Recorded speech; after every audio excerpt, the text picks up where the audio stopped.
Massive news. They've just been the bright lights really in the sport coming up. I've known them since I first met them when they were about 11 or 12 years old, Hamish. Pete Sampras and I played in a charity tennis event, and IMG put it together, and they had them come and open up the evening proceedings. And we looked at them and we said, oh my gosh, these are some really gifted tennis players. They're going to be megastars. And didn't take a genius to figure that out. They're going to change the sport. No, and you didn't know that they were also going to have such a social conscious. It's not always been the case in tennis, but for Venus to fight so hard for equal pay, and now Serena's really found her voice in recent years as well. It's not just role models on the court. They're really 360-degree role models. They've really changed a lot of the landscape in our sport. It's been a wonderful story, and the fact that it continues to be is really incredible. It really is. Well, maybe Serena ends the night with 23 majors. How heavy is that burden, do you think, for her? She's very aware of it, and Margaret Court is in the building too. So when you look up there, there's a little bit of extra something on there, and she's been the favorite now for many, many majors, trying to get unstuck from Steffi. And the challenge of having to do that against her sister, the emotional conflict that presents as well, that's just a different element for her. I like what their coaches are saying, though. I like what Patrick Mouratoglou is saying. I like what Venus's coach, David Witt, is saying about they're really trying to take this seriously, like they're playing a faceless opponent. That's not always been the case. Can't wait for tonight, but equally tomorrow night is so appetising.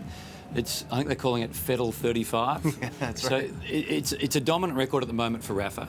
But how significant tomorrow night? We look at the numbers. It's either, it's a two-slam swing. We're either got a 17-15 record or 18-14. It's hard to catch Roger with 18. It could be. This could be a massive needle mover for Rafa, because think about what the landscape looked like a year ago. Looked like this was Novak Djokovic territory. He was going to run the tables for quite some time. Now all of a sudden, if Rafa wins tonight, he gets to 15. He's probably the favorite in Roland Garros again, unless Novak can recapture something. So this is a really meaningful match for the history books. If Federer does get to 18, it's hard to see anybody catching him. Even Novak, if he catches fire, recaptures that flame again, he'd need to win so many majors at an advanced age. It will be very challenging to get him. Both almost stumbled in the fifth set. Yeah. I want to ask you, as we look at the break points in the fifth, this shot that Nadal finishes this rally with is epic, but what is it that Nadal and Federer and Novak have that allow them, when they're on the ropes getting beaten up, to find a way to get back into the fight and knock their opponent down? Well, Nadal loves these moments probably more than anybody. He loves to compete. He loves to put himself in situations and try and solve it. Look, he would rather have won this match easy, but look at the pure joy when he won those 2 break points. It's as fired up as you'll see him when he wins a tournament. It was really awesome to see him do it, but it's the nerve. It's holding their nerve and trusting themselves and believing it. The question for me is, can Roger do it against Rafa? Because he's the one guy that he's really struggled with on those big pressure points. His break point record in big matches against Rafa is not very good, but he survived some real problems here against Stan Wawrinka. Both of these guys down break points in the fifth set that probably would have ended their tournaments. And for Federer, he gets out of it, and then he serves so beautifully to finish this match. But Stan had him dead to rights. There was some incredible reactive shot making, but there was also some proactive thinking and serving for Roger to get through that. Okay, so right now the bookmakers have got Rafa the favourite. He's the spring chicken of this whole sort of final thing. Yep. Who in your mind wins? I like Rafa. I think that this match is a little closer because of the speed of the court. I hit on the court this morning, Hamish. First time I'd really gotten a good hit on it. It is really quick. Even quicker than I thought it was from watching these guys play. That helps Roger. There's no question about that. But the psychology of the match, it's an interesting one. When I asked Roger about Dimitrov and about Nadal on the court the other night, he talked openly about Grigor. When he started talking about Rafa, closed his hands, crossed his arms, like the body language shifted. There's obviously, understandably, scar tissue because he's lost some key matches with Rafa. I think that matters. What's unknown is physically how are they, Roger, with the groin issue, the adductor issue, and Rafa with the fatigue from 4 hours and 56 minutes. It's remarkable to think we've got the finals we've got. I'll see you tomorrow night, same time. It's just as we expected, 2 members of the Big Four, right? Are you kissing me off right now? Is that what's happening? I don't get to hang with you the rest of the show? You can sit here for the rest of the show if you like. We're taking a break. Jim's maybe sitting here. The sister's not far away to be playing unbelievably, for a 9th time in a major final.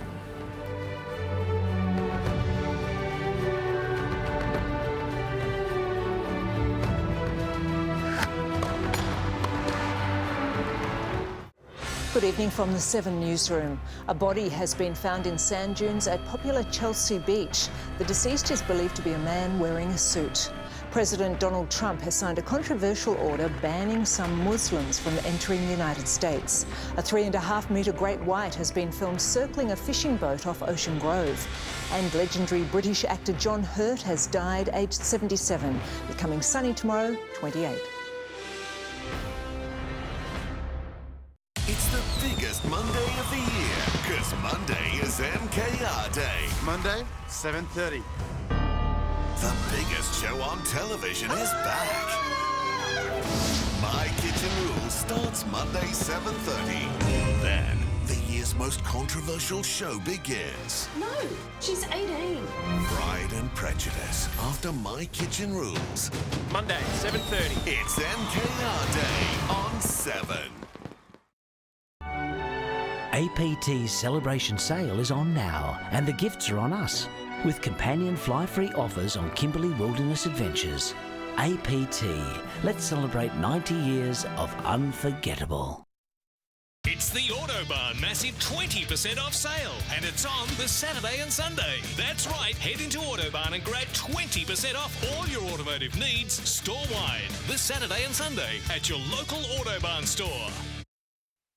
Ah, Tina looks like she's in need of something refreshing. Canadian Club and Dry, thanks. I knew it. Bring on the sexy person. Canadian Club. Tastes refreshing, like a snowball in your face from a sexy person. You don't get that from a beer.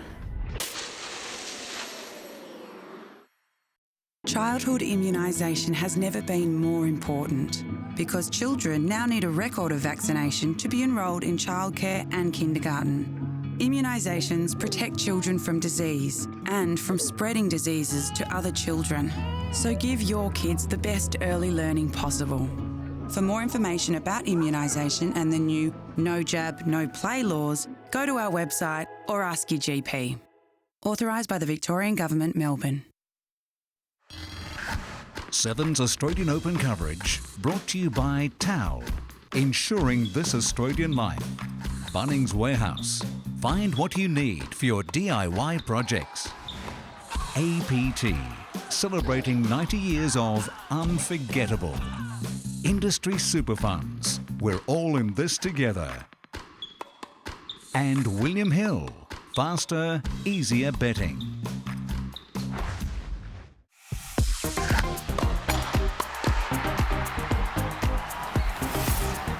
Night 13 at the Open, the ladies singles championship, and then the men's doubles final. John Peers and Henri Continent taking on the Bryan brothers. The Bryan brothers trying to make it 17 and have the outright record. And Serena and Venus tonight. For the 9th time in a major final, 35 years of age, 36 years of age, world number 2, world number 17. One of the game's greats against maybe the game's greatest. It's a full house at Rod Laver, as it will be tomorrow night for Rafa and Roger. Well, Wayne McEwen giving final instructions. 21 degrees here in Melbourne is a perfect night to play tennis. The roof is already open. We've had the pre-match entertainment and the fans are starting to file in. Serena, her record here at the Open, 6 wins from 7 finals. Her only loss last year, that was to Angie Kerber in 3 sets. Venus Williams, she's won 7 majors. She has never won here at the Australian Open, just the one final, and that was against the lady behind her, her younger sister, Serena.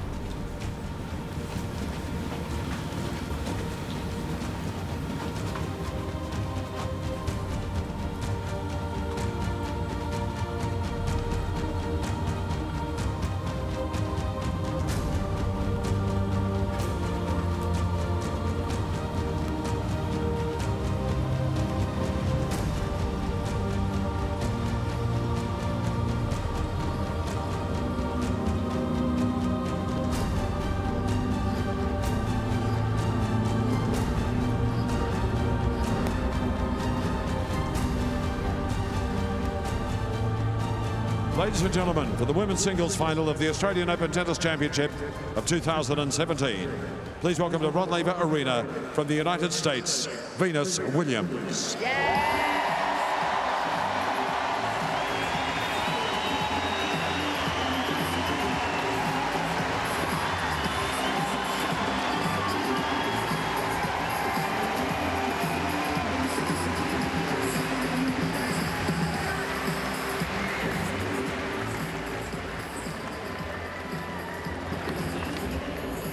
And from the United States, Serena Williams.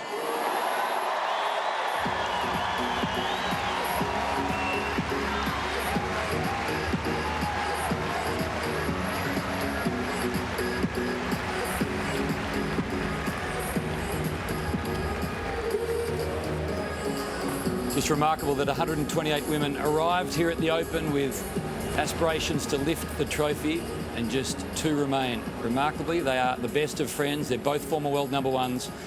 They've shared a life together. They've shared the dinner table together. They shared a house as kids. They have shared a house as adults. And tonight, the 2 sisters that were driven to their local courts in Compton in their dad's red and white Volkswagen van battle it out.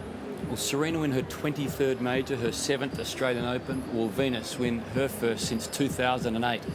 That was the year that Venus and Serena played in the final at Wimbledon, and Roger and Rafa played in the final at Wimbledon. The combinations haven't made it to the final game in their respective draws since. It's happening again. But these 2 ladies have dominated the tennis courts all century. At one stage, and this is hard to fathom, these 2 sisters between the US Open in 2001 and Wimbledon in 2003 met in 6 of the 8 major finals. It is hard to comprehend. Venus in 2007 looked like her career may be done. Injuries, illness. Look at the smile. Some blue. During the warm-up, I'll pull in some.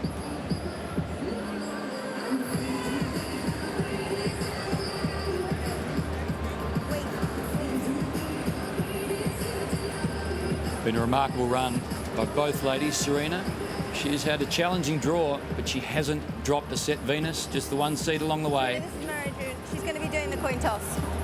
So ladies, same conditions in your previous matches. We just want to do some photos before the coin toss. So if I can just have all 3 of you standing that way, then turning to face that way, and then just the 2 of you facing both ways. Okay, if we can do it now. Perfect. Face that way.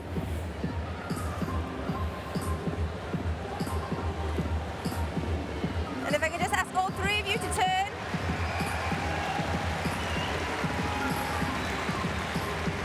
Mary June, if you come and stand here, and just the 2 girls, both sides.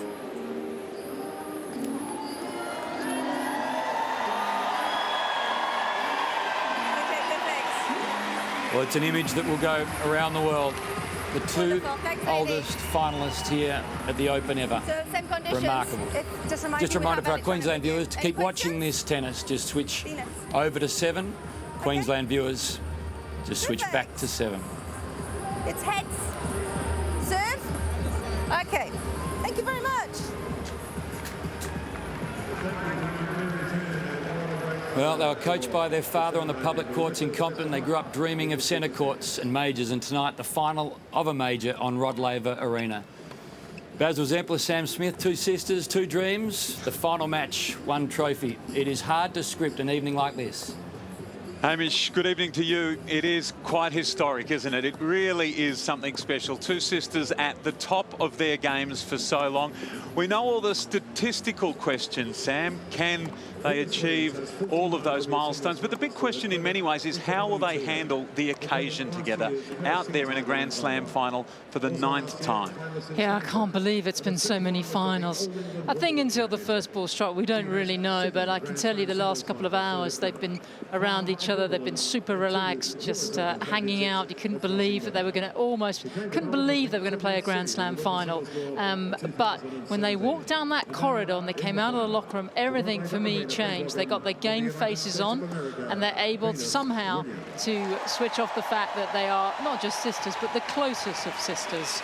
put that to one side and get on with what they do best, and that's being great tennis players. So it's a 28th meeting before the sisters at tour level. Many more in Compton, of course, as kids. Back home, a 9th showdown in a Grand Slam final. A 3rd meeting only at the Australian Open. The first of those back in 1998 in the 2nd round on this court. The 2nd, of course, was the final here in 2003. And the 3rd meeting tonight in the final of the Australian Open for 2017. Well, Serena really had to get her skates on, played former top tenor Belinda Bencic in the first round, and then another former top tenor, Lucy Safarova, in the second. I think that really benefited her. She had to play a few rounds there on just her second serve because it wasn't firing. But then as we get towards the final, everything has started to click in, and she's just played a constantly high level throughout the tournament. She's had to because of the way she started.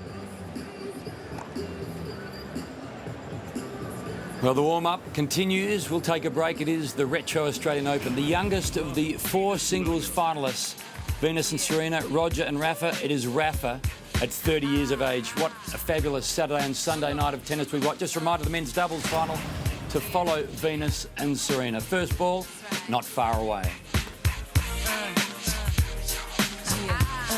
How do I love thee? Let me count the ways. Infinity to infinity. Plus 2 days I praise for my sanity to remain sane. All in vain. Monday is MKR Day. I've vomited almost every time I've eaten seafood. Get her a bucket! Alicia, all right? My Kitchen Rules starts Monday, 7:30. The Audi Open House Sales Event. Now you can receive complimentary registration, stamp duty and CTP across a wide range of new and demonstrator Audi models. Don't miss out. Lock in your value-packed Fiji holiday now. Book 2 adults twin share for 6 nights from just $19.50 each and get flights, breakfast and dinner included. Plus up to 3 kids under 12 fly, stay and eat for $99 each. Search Hoot Holidays. It's got to be, yeah, perfect. Too many people take second best, and I won't take anything less. APT Celebration Sale is on now, and the gifts are on us, with free flights and a cabin upgrade on our famous luxury Europe river cruises. APT, let's celebrate 90 years of unforgettable. Ben Brantley of the New York Times calls The Book of Mormon the best musical of this century. Trust me when I tell you that its heart is as pure as a Rodgers and Hammerstein show. I've never heard such roof-shaking laughter cheers Vanity Fair. 4 stars. It's on its march into legend, raves Rolling Stone. It's genius. It's brilliant. It's phenomenal, says Jimmy Fallon. And Entertainment Weekly calls it the funniest musical of all time. Winner of 9 Tony Awards, including Best Musical. The Book of Mormon is now playing at the Princess Theater. Visit bookofmormonmusical.com.au. 7's Australian Open coverage brought to you by ANZ. Keep moving. 15 months apart, inseparable siblings. Win or lose, according to Serena, they win by being out here today, but they've been together so long. Such great admirers of each other. They've pushed each other and they have enjoyed success together. And tonight, as has been the case on the big stage in world tennis on so many occasions, they share it out in the middle of Rod Laver Arena, hoping to add to that great arsenal of trophies that they have. What a pool room it must be at the Williams residence. 7th Australian Open is what Serena Williams is hoping to win. And of course, for Venus Williams, her first and 8th Grand Slam title and a 23rd Grand Slam title to go one clear of Steffi Graf for Serena and to trail the great Margaret Court, who's in the house tonight by just one. It is not just a tennis occasion tonight.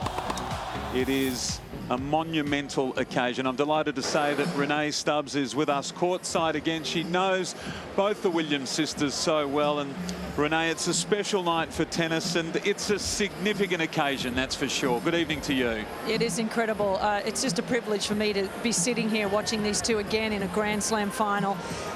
You know, we see them before the match, they're in the locker room, they're still talking to one another, they're still spending time with one another. It's very different, obviously, for both of them to have to go out and play a Grand Slam final against one another, because somebody is going to be disappointed tonight, no matter what. Even though Serena said that the Williams sisters, or one of them will be on the trophy, and that's a win for them.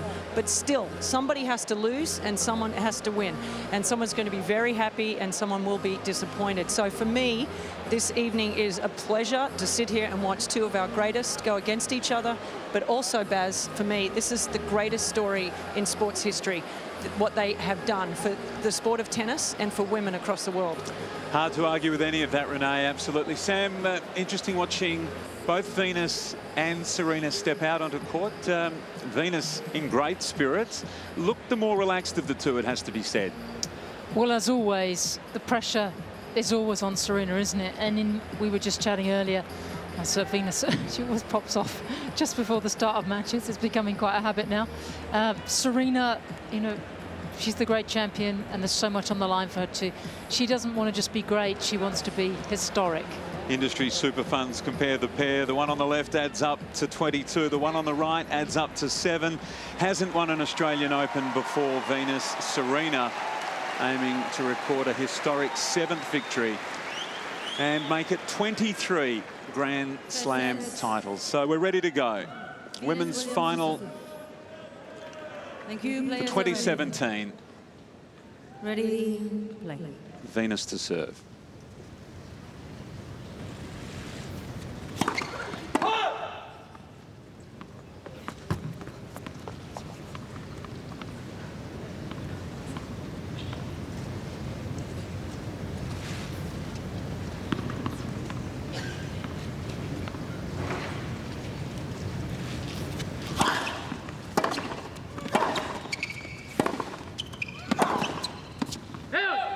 Love 15.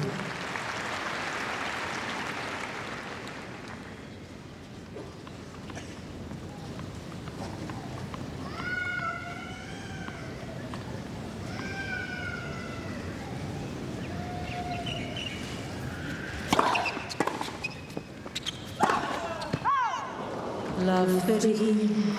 They both see each other as the best they could possibly play, and there's always a danger when that happens, and I've seen it in other matches where they almost just try and push and overpress too early, try and rip it and lose some rhythm and timing. They're so conscious of how good each other is.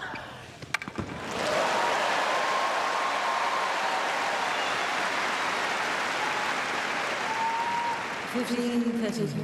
179 Ks, the ace down the tee. Is that the most important factor in this match tonight for Venus?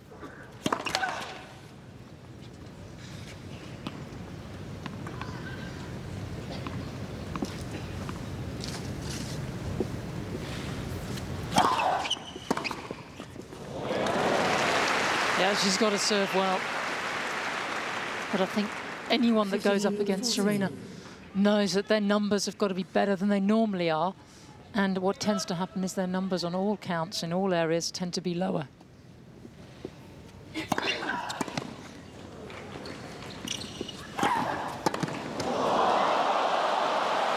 great champion that she is, Serena Williams, strikes an early blow. She breaks 1-love. First game. Well, Serena Williams is the greatest because, I mean, this serve is the ultimate weapon. Just look how accurate it is, just how much. You look at where her aces, they're in the red, are peppered around. I mean, she's just so accurate. She hits, as we like to say, hits all her spots. Now, just compare this to Venus. It's like chaos theory out there. Yes, it's a brilliant serve. You pretty much know she's going to hit an ace. It's down the tee, but the rest of it, well, your guess is as good as mine. Very different serving patterns.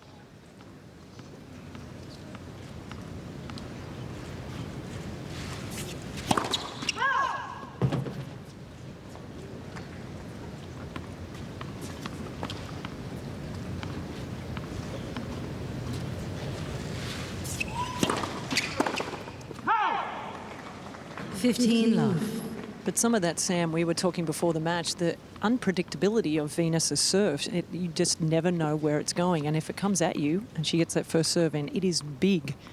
Difficult to read.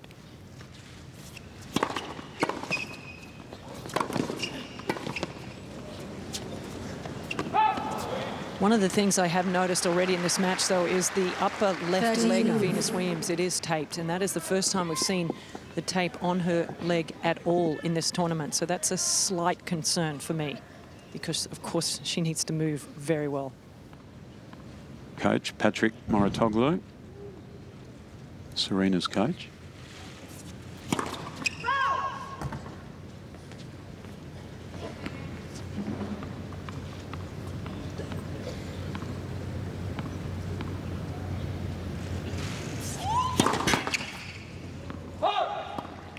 (30-15).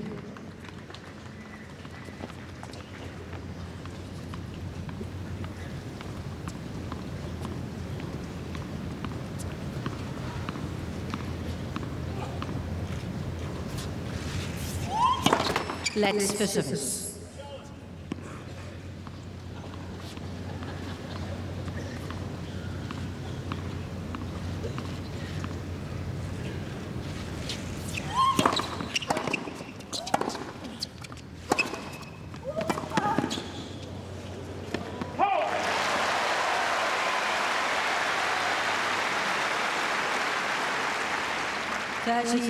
Venus will know that you just can't allow Serena to settle and get her rhythm, and she's been into the net far more times this tournament than her sister. It's her best way forward. 40-13.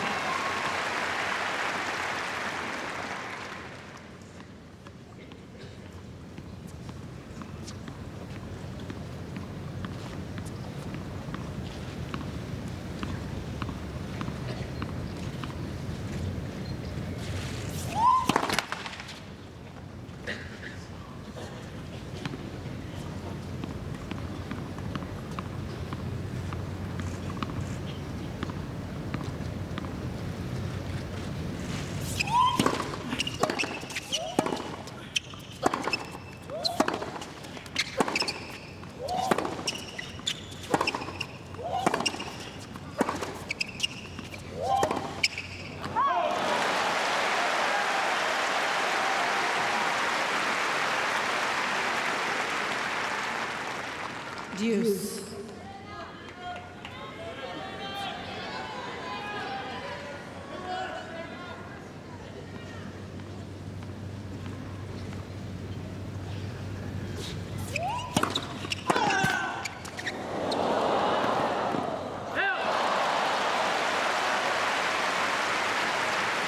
Well, Serena can't believe she missed it. She pushed it wide. A bit of luck for Venus. But now an immediate chance to break back.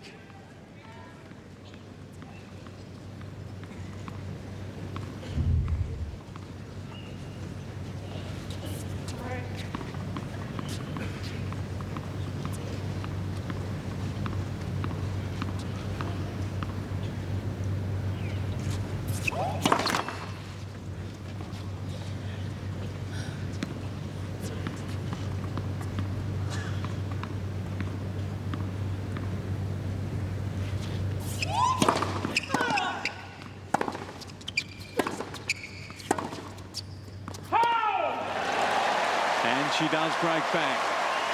Venus and Serena tied at 1-1 first set. Quiet, please. When it comes to seafood, I would beat a 5-star chef. Will the Seafood King keep his crown? My Kitchen Rules starts Monday, 7:30.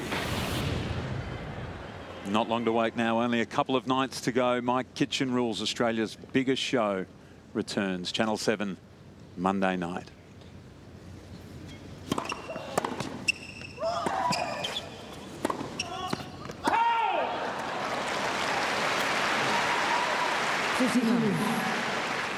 Sam and Baz, one thing that I didn't mention at the top of the match was the fact that when they stood for the photos, Venus put her arm around Serena's back. But Serena was having nothing to do with that. Was standing with her arms down, would not look at Venus. So it's interesting to see how they both react to this type of match. Serena, still the little sister. Venus, still the big sister.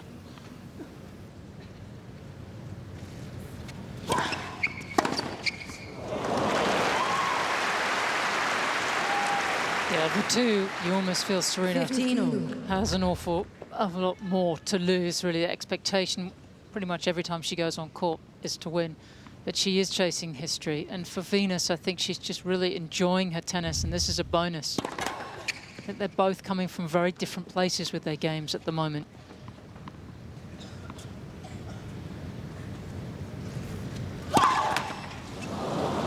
Well, quite right. If Venus loses, she loses to the greatest player of the modern era. But Serena chasing that 23rd Grand Slam. Certainly the favoured player coming in. All the pressure on her.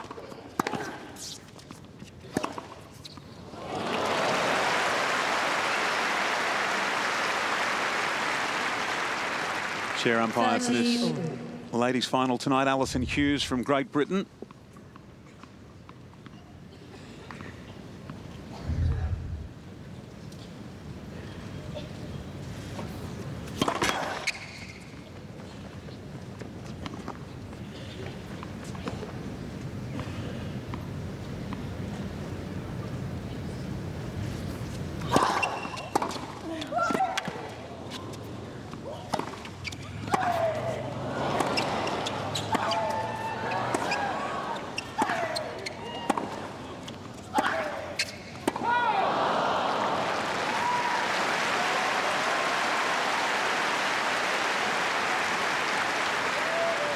Shots in that rally. 30-14. Ladies and gentlemen, it's a courtesy to both players. Please remain quiet during the point. Thank you. Well, they were oohing and ahhing, because I got to tell you, I've sat here all week and I haven't seen a point that was hit that hard from shot to shot. It was incredible. So break point again.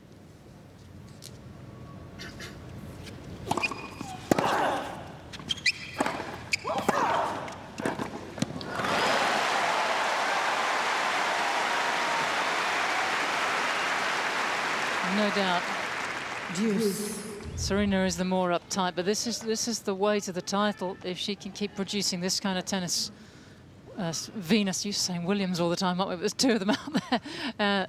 Keep the point short, get in, close. No one, I don't think there's anyone out there that closes the net bound and transitions better than Venus Williams.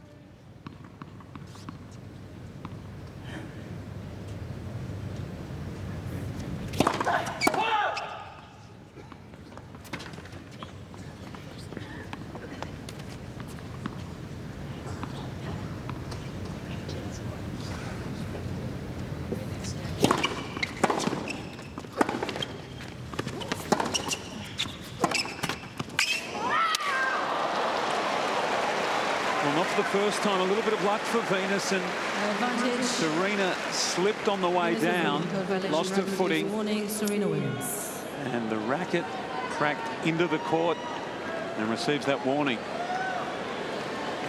It's just pressure, isn't it? And early on this tournament, Angie Kerber, the world #1, who will stay world #1 if Venus wins the title out here this evening.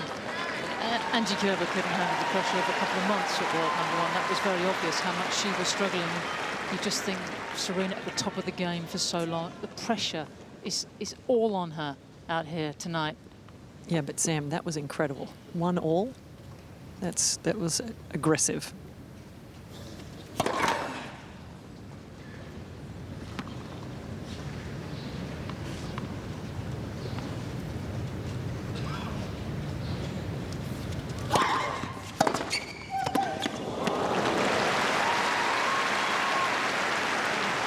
Deuce.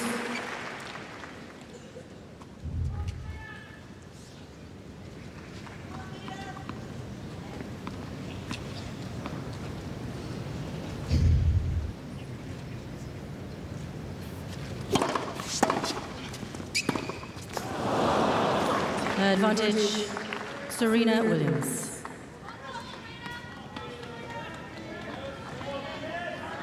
David Witt, former player himself, long-time coach of Venus. Break point again.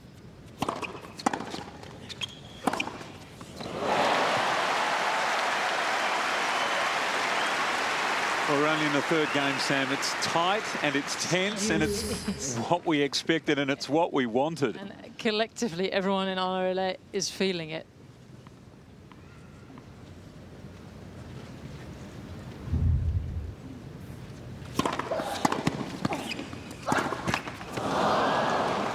Advantage, Serena Williams. It's pretty much as we expected. They both have so much respect. They're just trying to rip it out here. Over 6 minutes now, this game. Break point again, third time for Serena.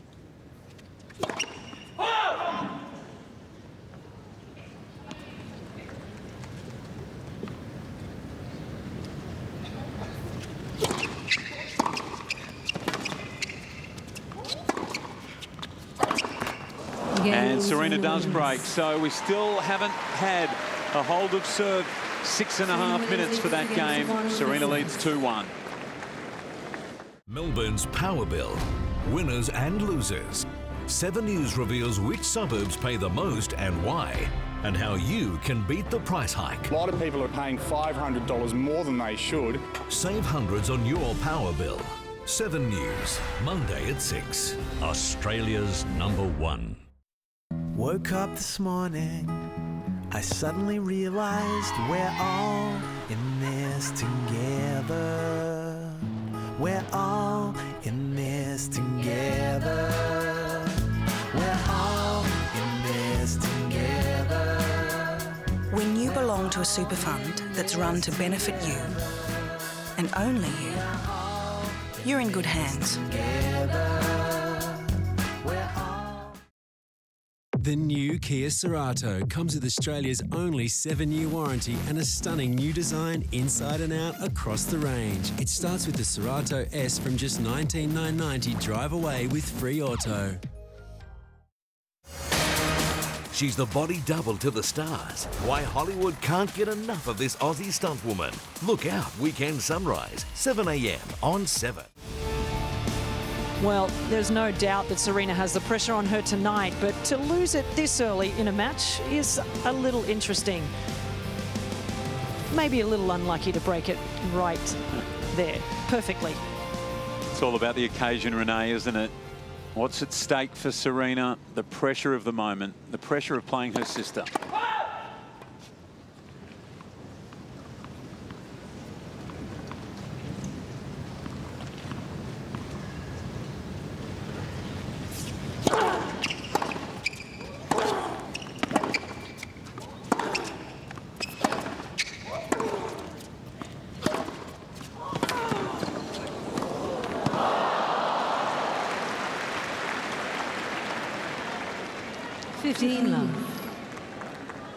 Well, Baz and Sam, this is one of the reasons why Serena's won 22 Grand Slams and Venus has only won 7. And I say only, but Serena's already displaying just a little bit more spin on the ball, a little more margin on her shots, whereas for Venus, it's kind of all or nothing a lot of the time.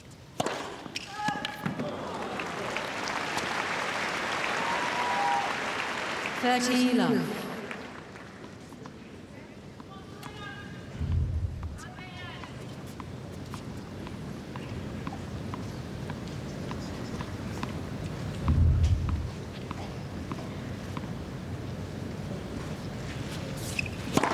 Let for service.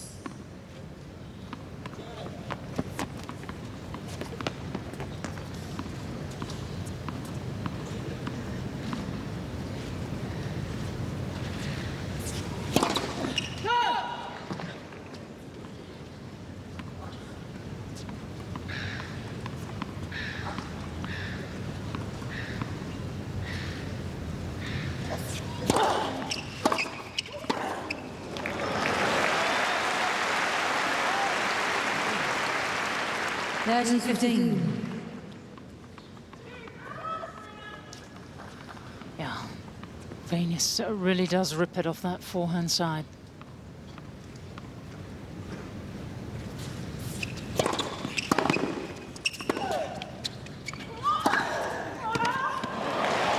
Made it. Serena's down a bunker in 30 boxes, and she looks to me so tense she can hardly breathe out here, and I don't think she'd be looking like that so early if it was anyone else other than Venus down the other end. 40-30. I want every point clenched fist, every point won, clenched fist celebrating. Well, this is their personality. I mean, to a T. Serena's always been so emotional, whereas Venus, well, she's very, very quiet off the court too.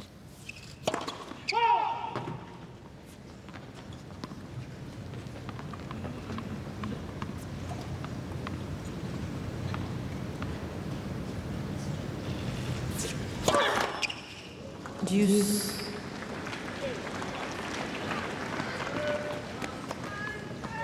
Great American John McEnroe watching on.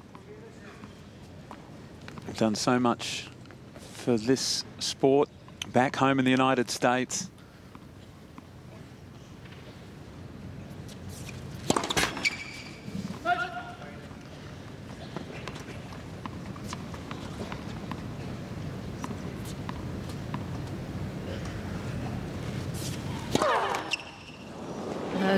Another double fault. Well, one of the great things about Serena's serve is that she's usually able to hit a high number of aces with very few double faults in it. And this is really unusual what we're seeing here. Follows it up with the ace. And the big try. Deuce. Problem for Venus is that Serena's aces, they can hit all the spots, wide, T. Let's for service. And it's a serve that's it's like a baseball pitch. You can't read it. There aren't any clues when she throws the ball up.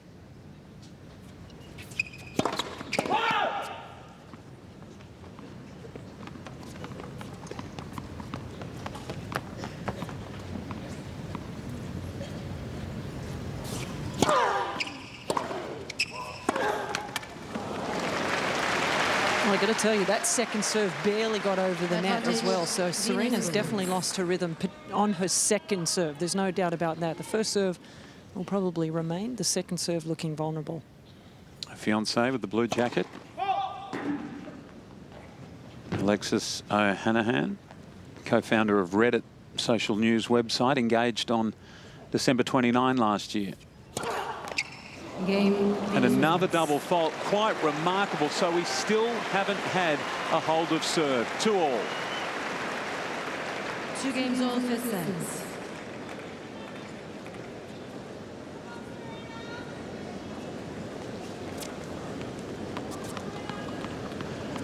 Well, we shouldn't be surprised, really, should we, Sam? I mean, we know it's tense. We saw it on the face of Serena as she came out for the toss of the coin through the tunnel.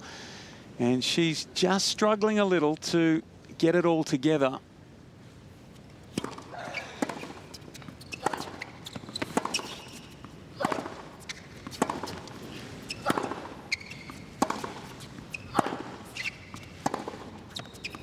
As we've said before, this is not just the final of a Grand Slam. It's also the great psychology at play whenever these two sisters meet. Yeah, and also don't forget, you know, Serena has been so successful in Grand Slam finals, but I mean, last year here really rocked her, losing to Angelique Kerber. And you just saw that first point, just trying to get her rhythm back, just try and hit, you know, deep down the center of the court.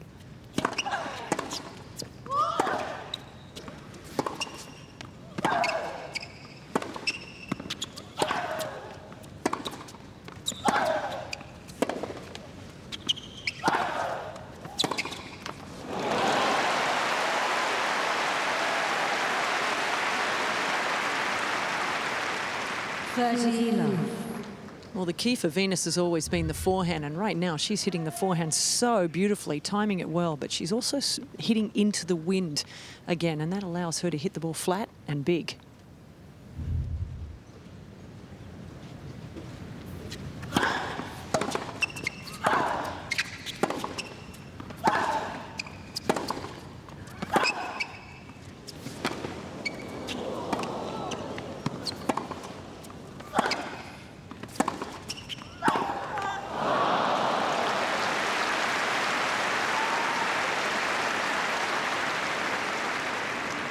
(30-15).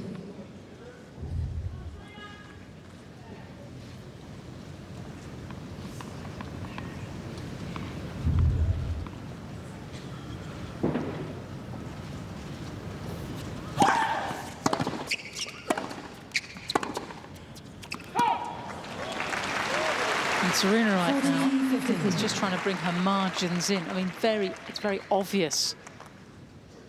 Extraordinary. I've not seen her, you know, have to do that in a long time. 12 unforced errors from Serena. We're only in the 5th game of the match.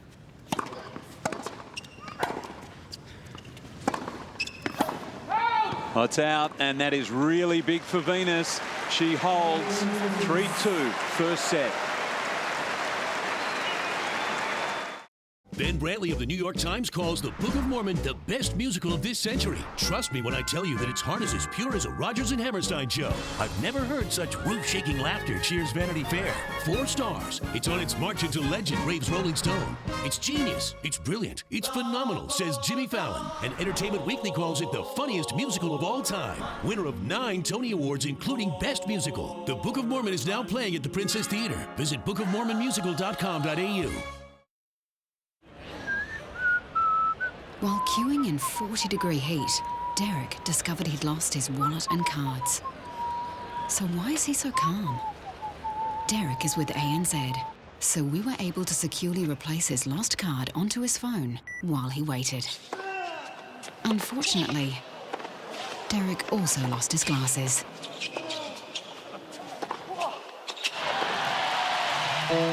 Keep moving. We're leaving our generation to join one that's moving us forward.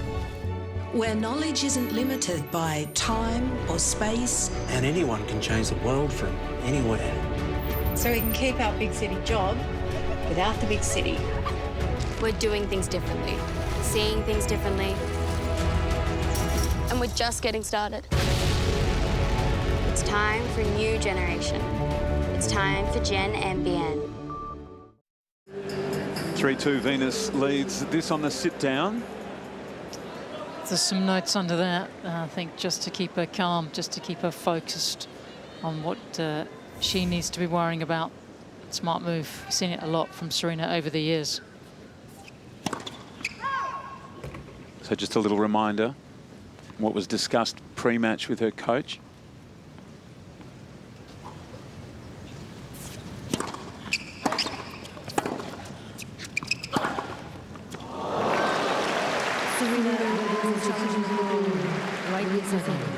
The ball was called in.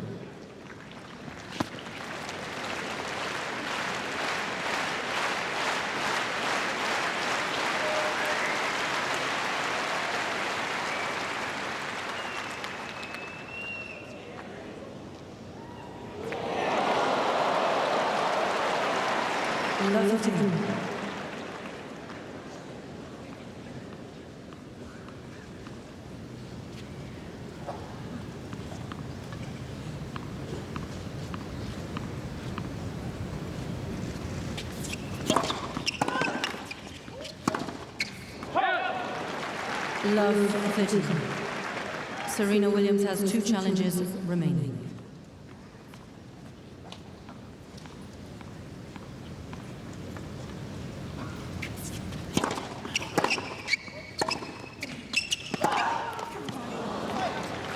(15-13).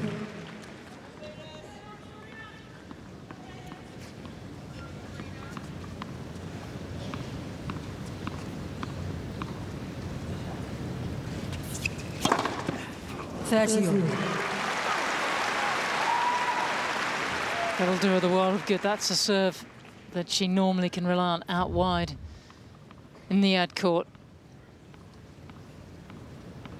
Real mixed bag, isn't it? 4 aces, 4 double faults for Serena.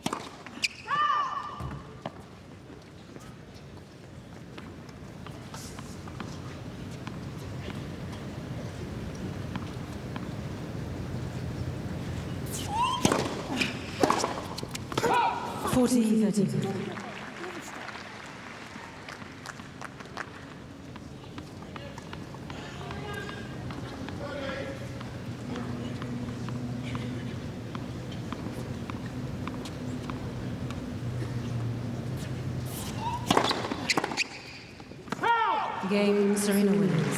Serena Williams holds, first time 3-all. Well, tomorrow night, the 2 men that make everyone's shortlist for best ever. They are the fiercest of rivals, but with an abundance of respect for each other. Both artists from very different schools, righty versus lefty, classic versus modern. It's Rafa and Roger tomorrow night, the last match of the Open. It's a little steadier there for Serena, holding serve for the first time, as Venus did in her previous. 15. We've been out on court just under the half an hour mark, and I know they've just both held, but I don't think we can really say this final has settled as yet.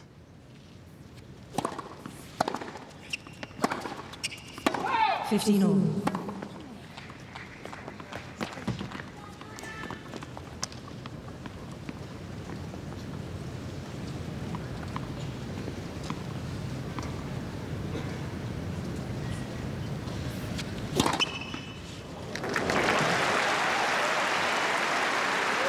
Was one of those serves we showed you the serving pattern at the start of the match, where it's part of that chaos theory. It can go anywhere, that first serve.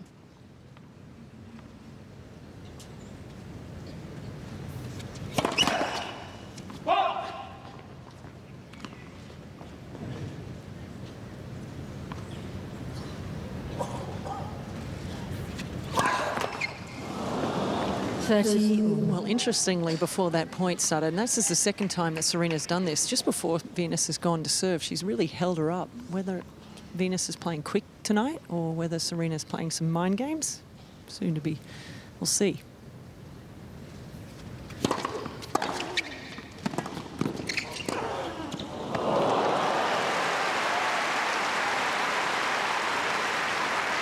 Yeah, I wouldn't put that volley in my classic volleys. 30-14.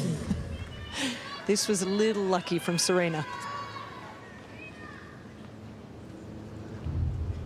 Now break point for Serena.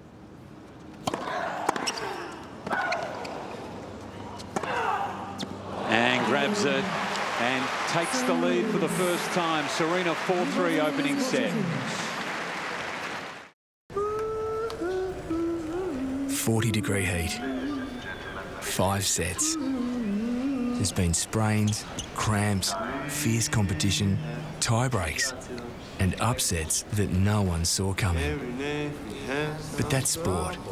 What really matters is what you do next. Keep moving. Be happy. Don't worry. Be happy now. Handcrafted. Real ingredients. The pride of artisanal quality. Bertocchi since 1972. If you love to save and mince is your favourite, so down, down. 1 kilo Coles Aussie 3-star beef mince with no added hormones, down to just $7. Every day. Mince is down, down. At Coles.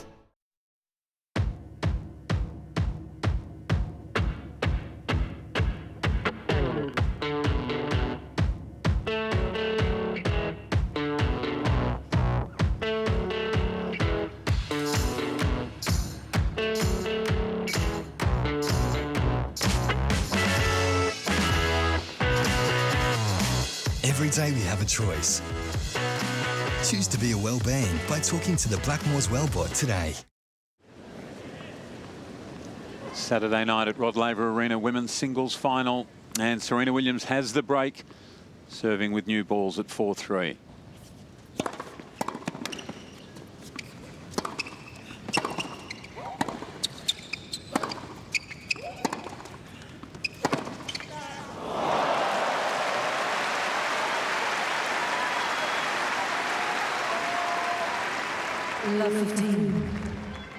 Just got a little illustration of what these two have done for women's tennis and how they have dominated with their power and their speed and how paramount that's become in our game.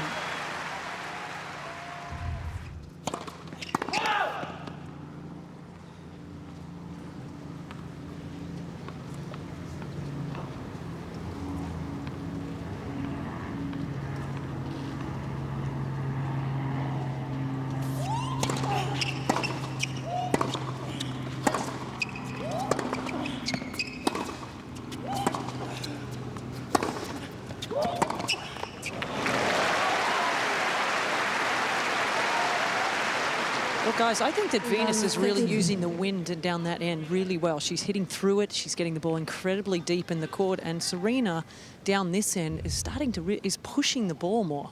You have to be aggressive with the wind behind you, or you will start getting tight.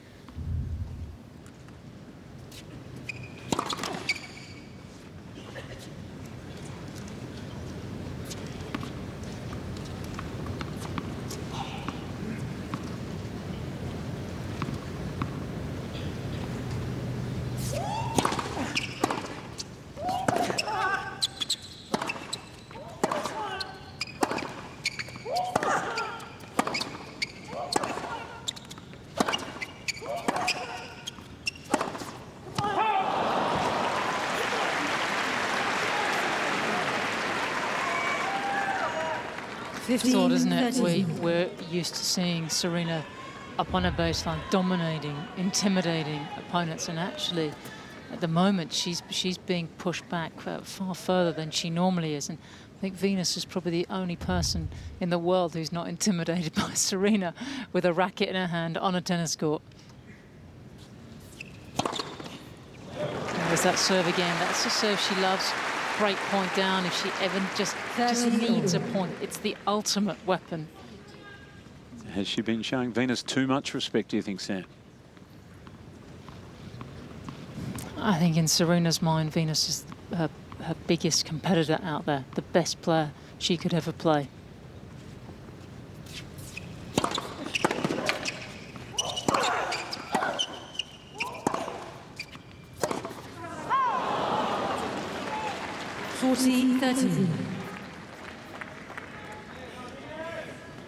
David Witt, Venus's coach.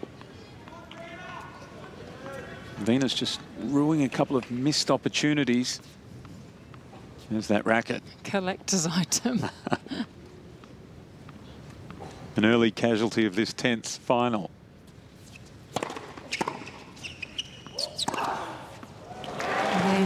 So Serena holds, consolidates the break, 5-3. It's highly entertaining. It is the hottest ticket in town, and there's Samantha Armitage from Sunrise, 7 Networks program every morning. It's a great way to wake up, and this is a great place to be. Women's singles final, Venus and Serena.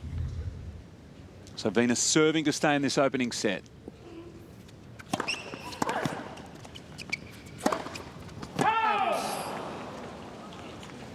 Love 15.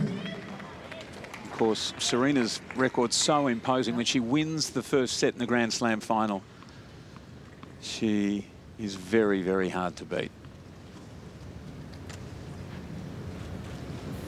(20-0).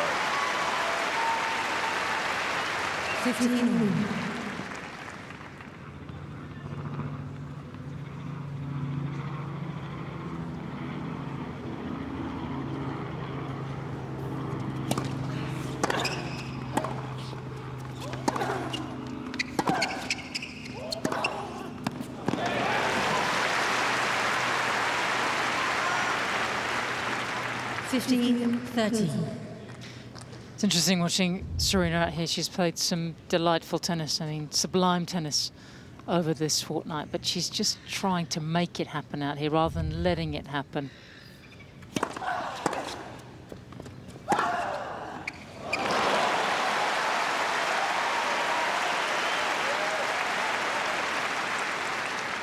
That's you.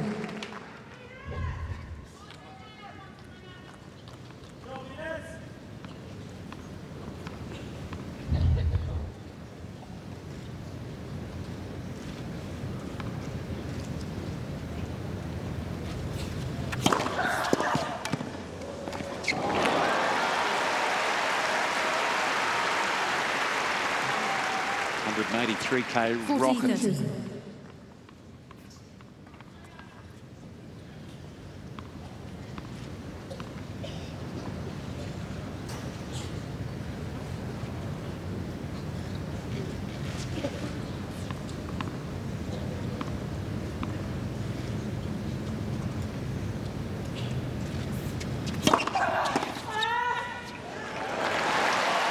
Couple of really strong serves. So Venus Williams holds.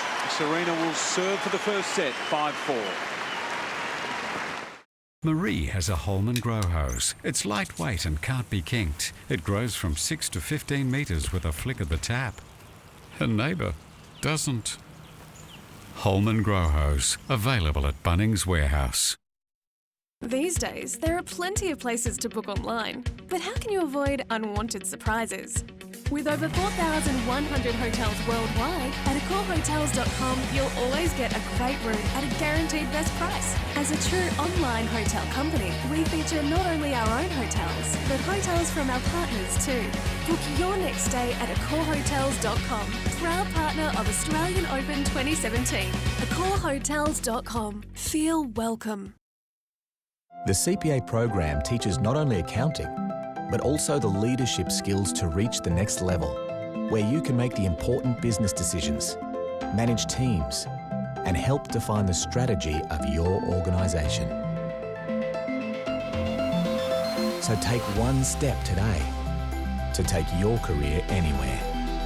Enrol in the CPA program now. CPA Australia. Be heard. Be recognised.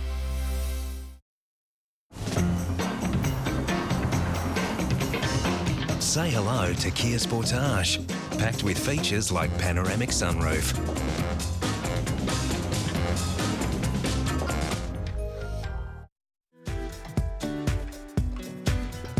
Beautiful night at Rod Laver Arena.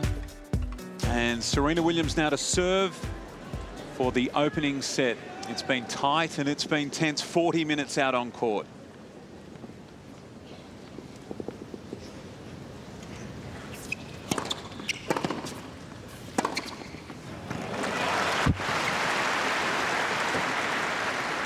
Love.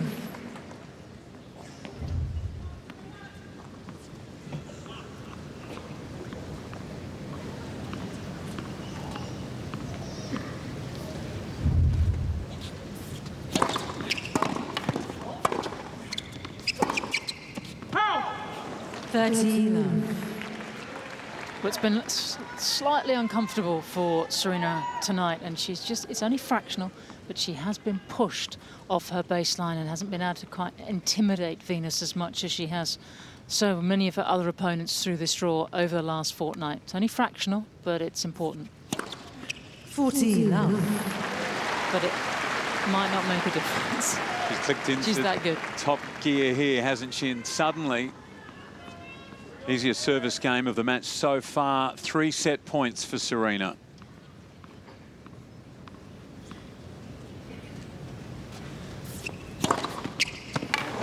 And does it with an ace, clenches the fist and knows that she's in good shape.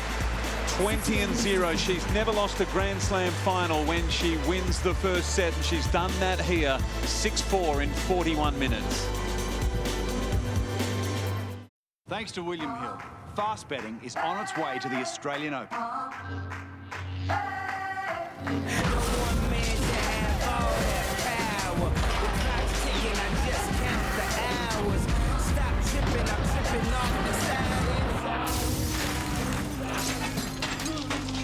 Fast betting has arrived. Sign up fast, bet fast, collect fast with William Hill, the official betting partner of the Australian Open.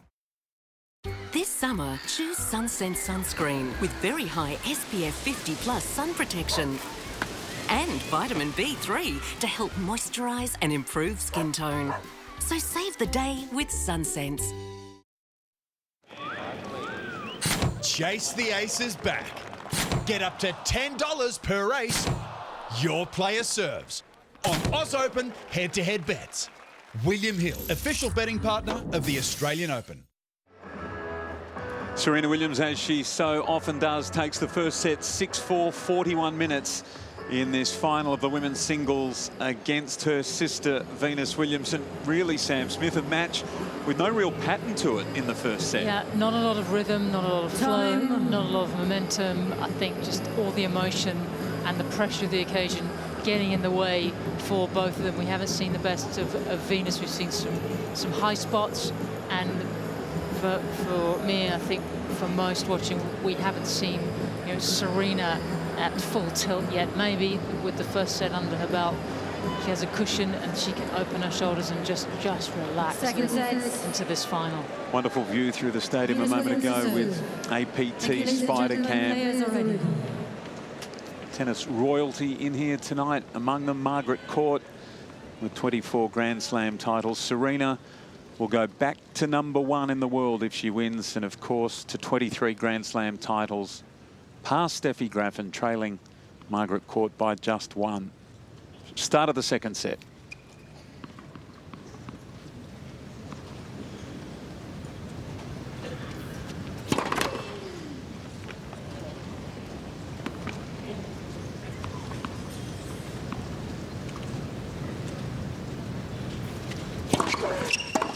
Fifteen love.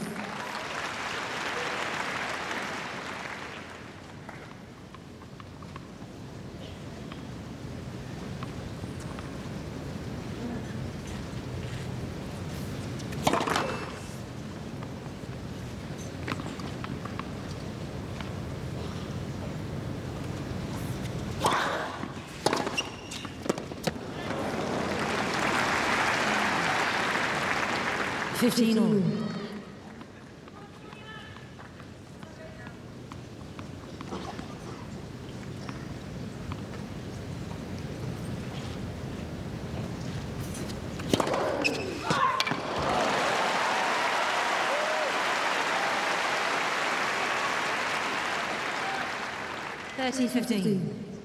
Took the pace off that one, but placed it so well. 146 Ks.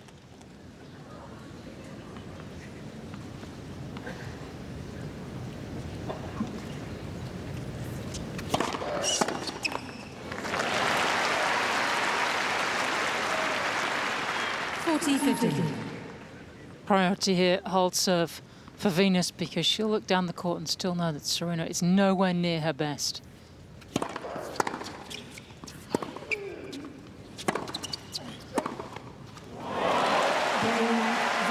she does just that. On the board first in this second set. Check the Bunnings highlights of that opening set. No real flow, but Serena on top when it mattered most. We knew that it was going to be ultra aggressive, and there was little signs that Serena, that is, was going to light up. And, you know, just a few more winners than Venus at the right times. Wasn't an auspicious start. She just forced her way through that opening set, but she had to back off a lot of her shots, find her rhythm and her timing. But the serve, the ultimate weapon, made it an easy close in the end.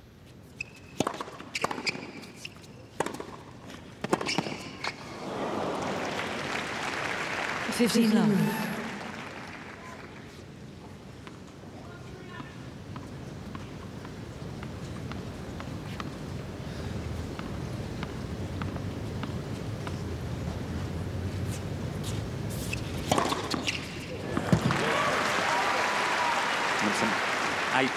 Ace for the match now.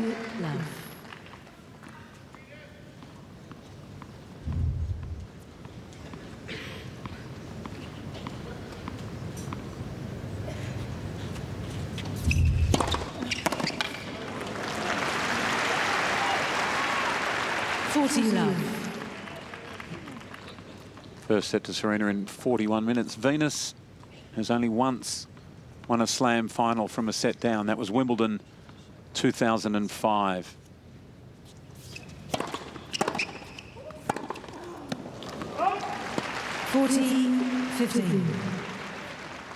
Stubbsy, how far away do you think Serena is from her rhythm, real rhythm and timing out here? You know, Sam, I actually think that they're both playing pretty well. I mean, this is just a different look that they're getting in this match. I mean, obviously we're forgetting sort of the difficulties they have playing one another, just with the emotional part of it attached. But there has been some bad misses, but overall, I mean, they're hitting the ball so big.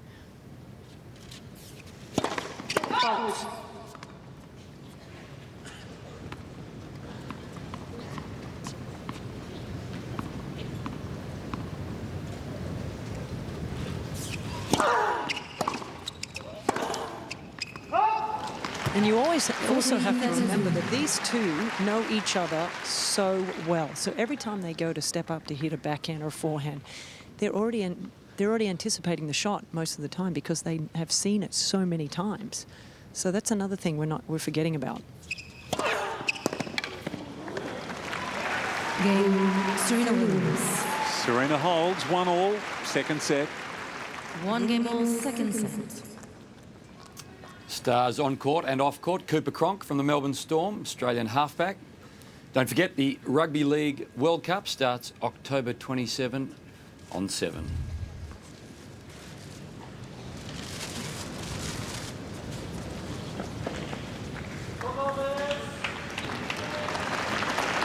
Serena just starting to look a little more comfortable, isn't she? Certainly first set, almost agitated, but just settling into a bit of a rhythm now.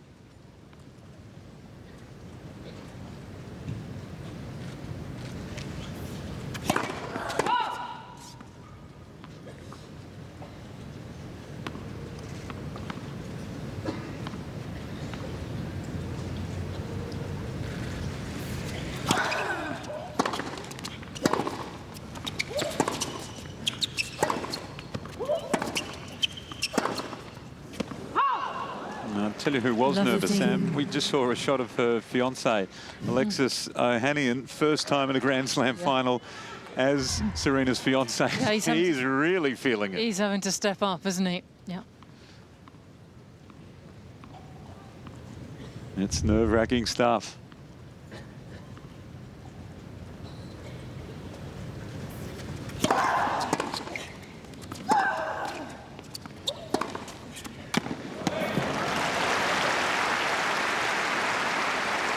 December 29, he proposed at the same Rome restaurant where they first met by chance. They were sat together at a function, and obviously they clicked. And she announced it on his news website, Reddit.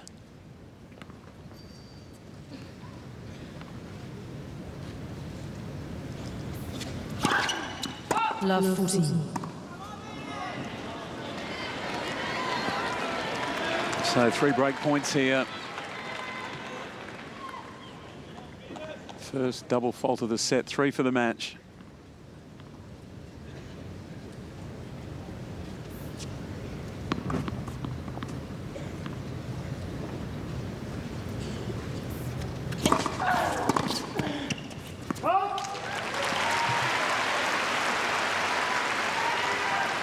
Fifteen, 14.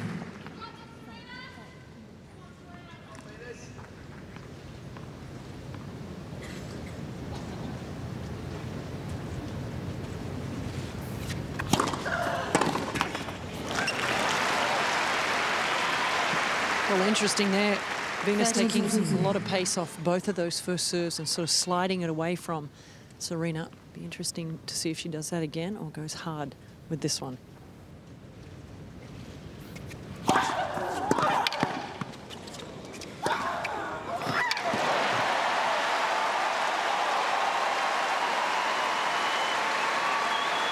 Well, big moments for Venus. Down 3 break points and fights her way back to deuce. And it's such a reminder, you know, when they first saw, certainly when Venus, her saying when she played her first Grand Slam final at 17 against Martina Hingis, she admitted she didn't know what she was doing. She was running around hitting the ball. It's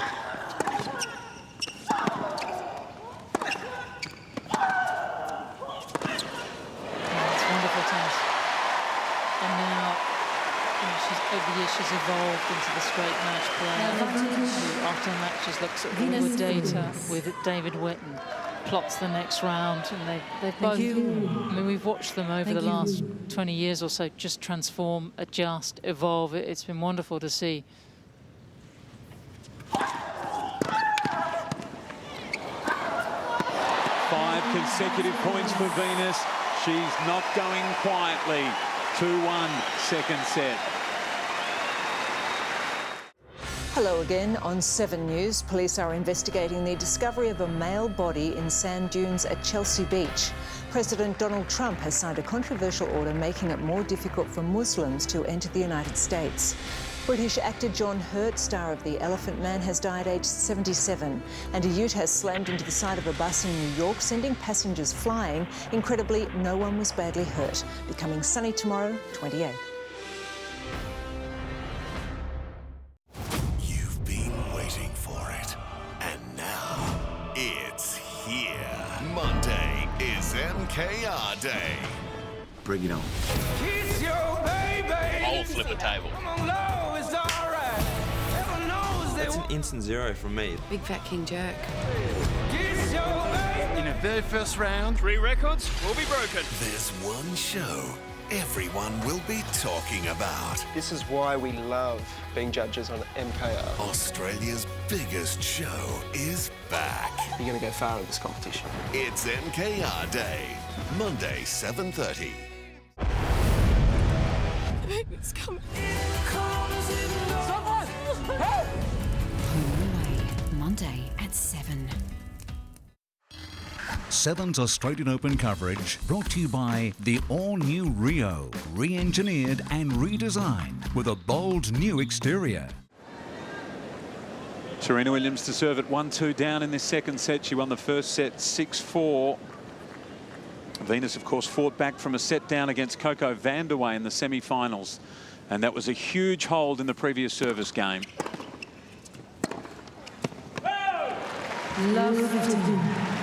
Just for the moment here, some big moments for Venus Williams.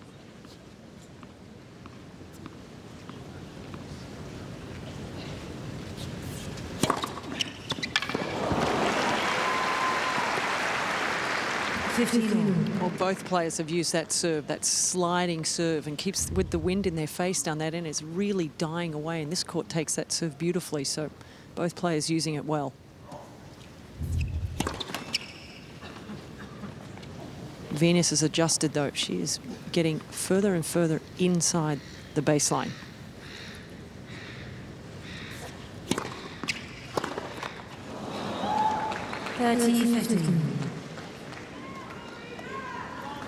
Venus will know that, though, never to feel terribly comfortable out here, as we've seen with Serena time and time again. You know, she can just switch gears just like that, and the opponent thinks they're in control. It can just be taken out of their hands so quickly.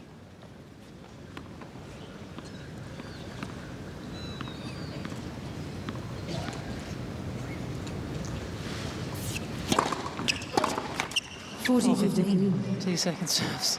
Well, that's 2 misses. Sam, again, she's inside the baseline, but when she goes to hit it, she's not moving forward. So she's staying actually on top of the baseline instead of moving in behind that. That's 2 very bad misses.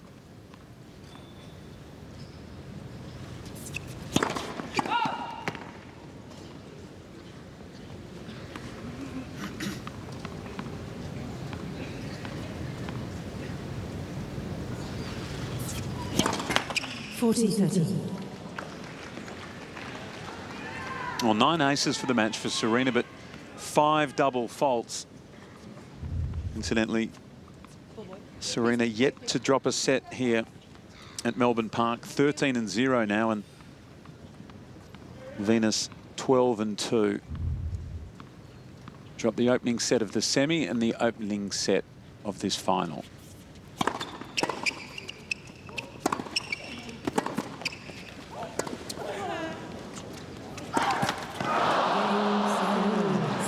Into the net, she can't believe she missed it. 2-all. The tension continues.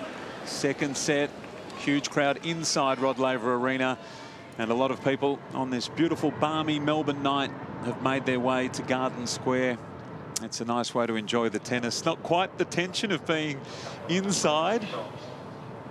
And another great crowd in here on this final Saturday tournament that continues to break records for attendance as these two sisters continue to break tennis records. 2-all in the second.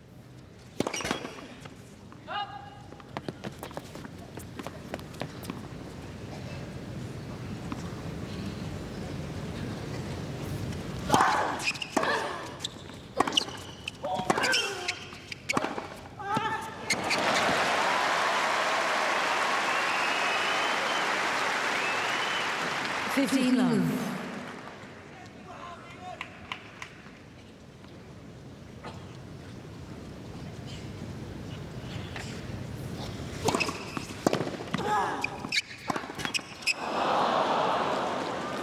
It's very odd to see someone that's just so good at transitioning from the baseline up into the forecourt, just to keep pulling off these shots. And I think we might bookmark that last game as such an opportunity where if Venus doesn't win the second set, as where it got away from her.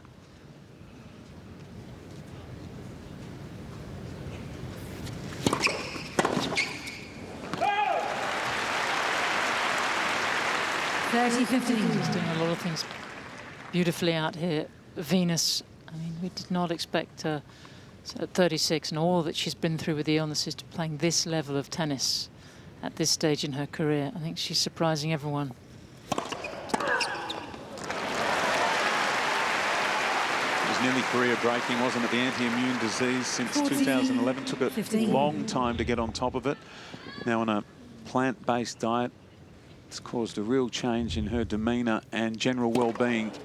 And she's back playing big-time tennis, just about better than anyone else. 3-2 second set.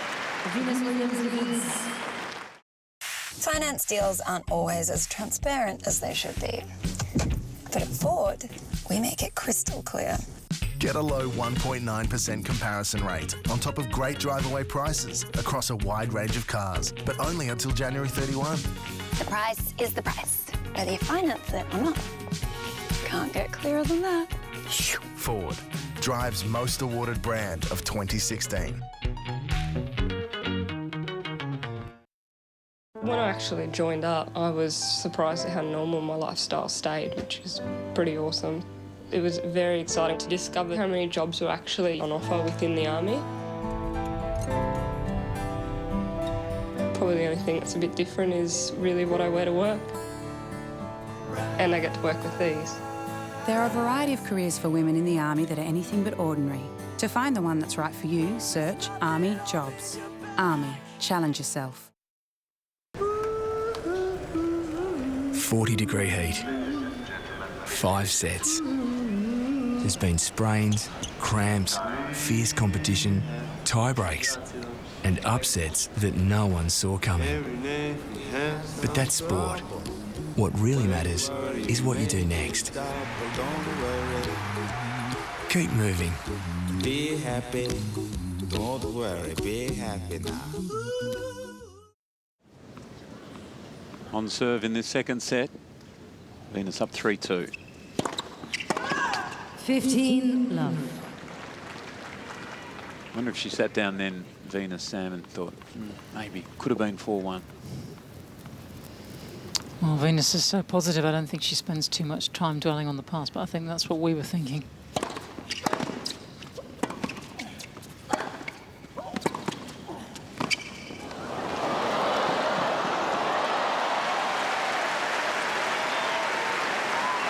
Stealth attack by Venus.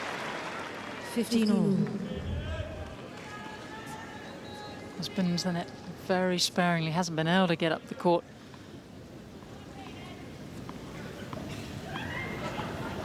Please.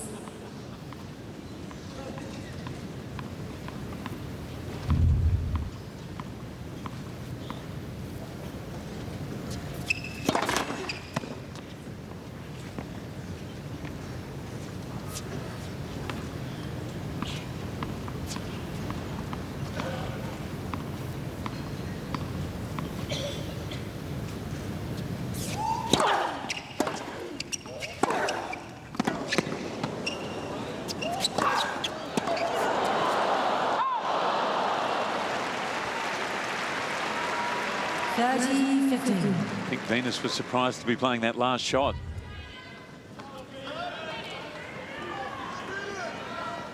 Baz, the thing that I'm a little bit confused about with Venus out here tonight is that she's not taking more chances on the second serve. She's not moving in behind any of them, and that is shocking to me. Left.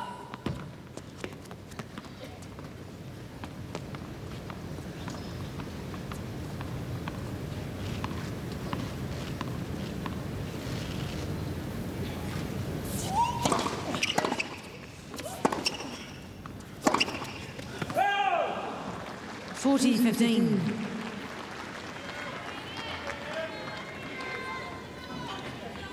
Feels like she's done it all at Melbourne Park. Serena Williams going for a 7th title here, but she's never won an Australian Open without dropping a set.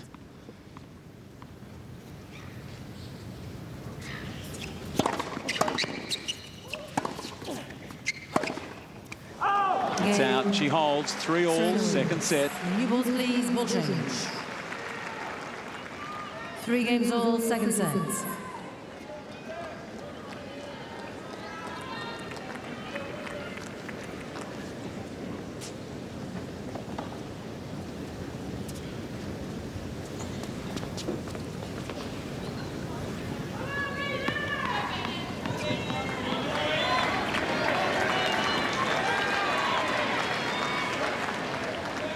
It's still tense, Sam.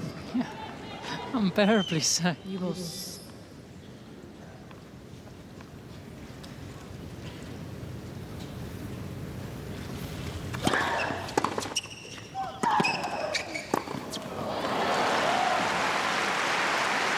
what Serena just did then is what Venus should have been doing the last few service games of Serena's, because Serena has given her opportunities on second serves, and I think right now Serena senses this is the moment.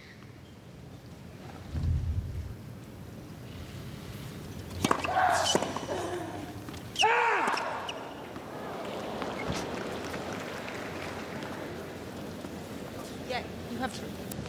15 all.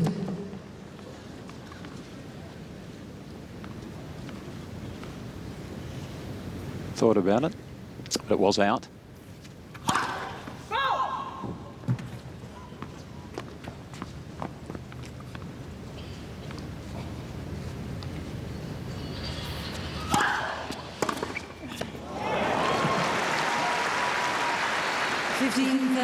Williams looking so good with the new balls, just as she did after the 7th game in the first set. Got hold of them and then really pulled away.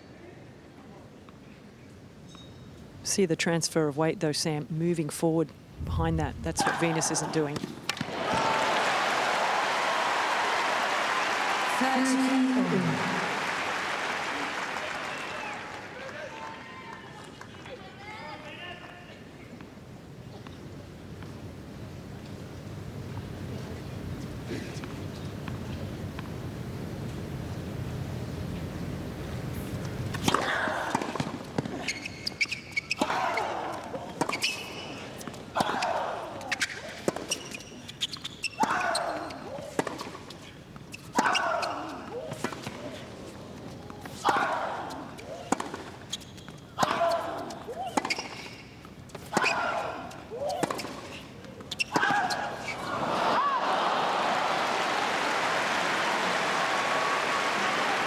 It's the longest rally of the match, and a pivotal point for Serena. The coach is on his feet. It's break point for a 4-3 lead in this second set.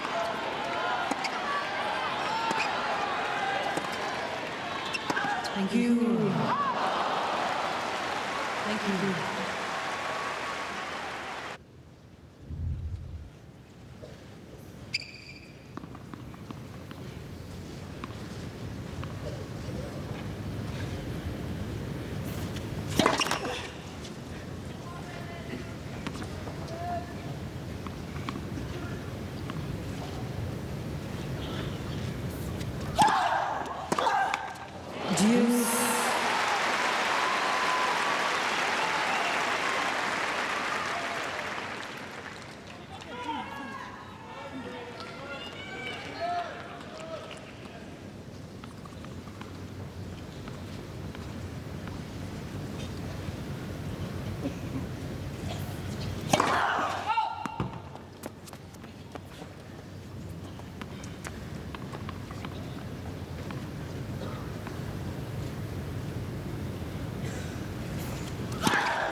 Advantage Serena Williams. Little hit and miss on those second serve returns. I think they're both so sort of overly anxious every time they get a second serve. They know what an opportunity it is.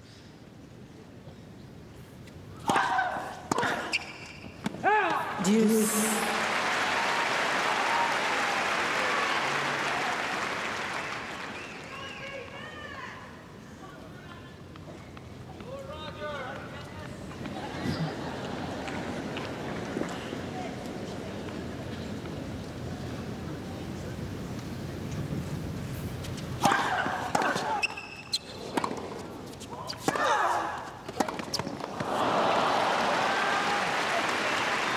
Advantage, Serena Williams.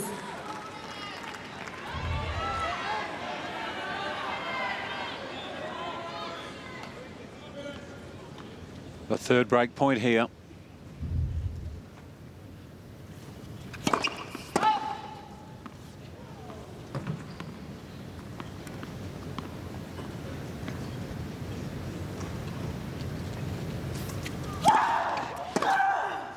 And she does it this time.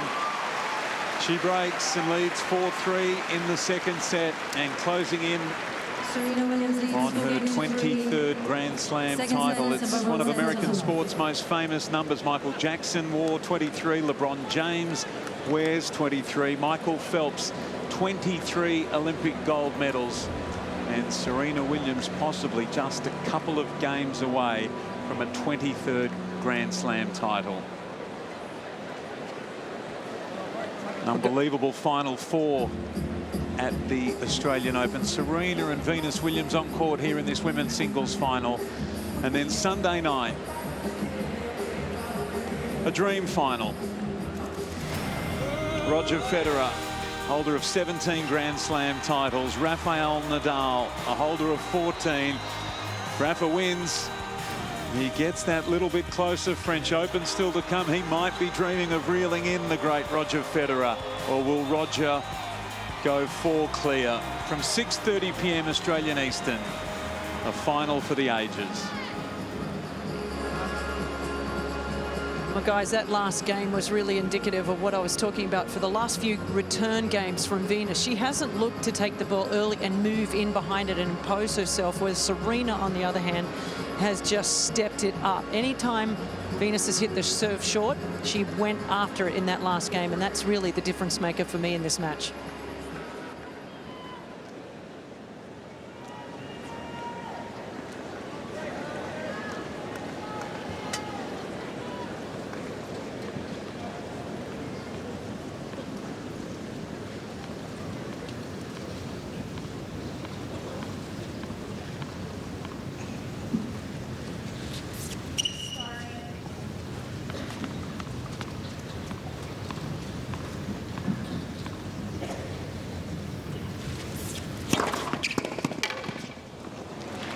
Love.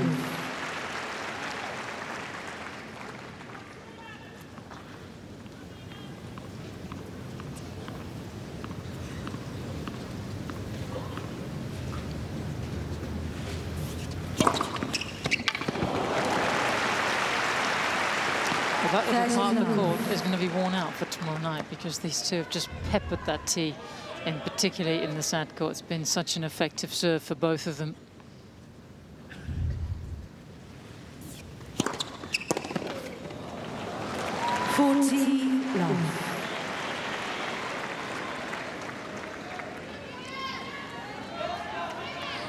So has the resistance broken?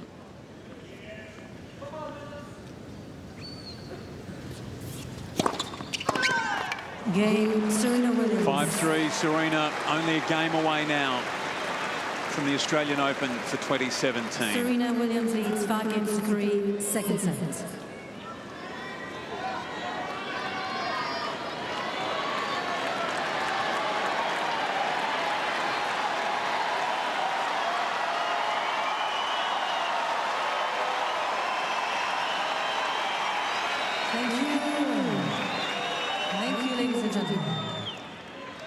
Thank you, Pleasure.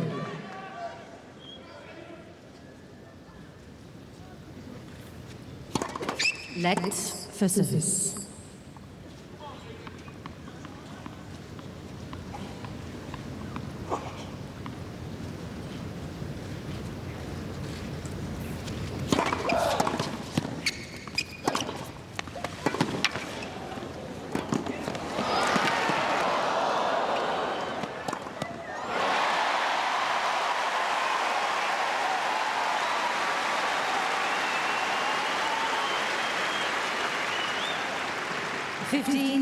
It's unbelievable when you watch these two, how hard they go at it. But, you know, Basil, 20 years ago when they burst on the scene, they were technically, you know, far ahead of everyone else, and they still are all these years later.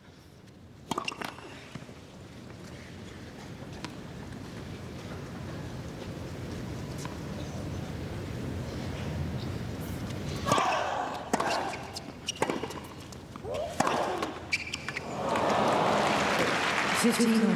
You know, we saw her holding her pec, Venus Williams, on the conclusion of the previous point. I'm just wondering if she might have strained a muscle, perhaps.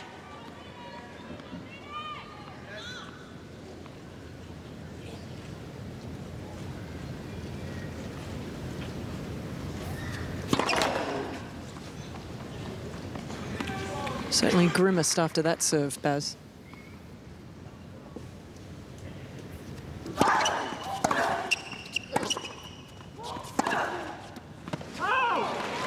Thirty 15.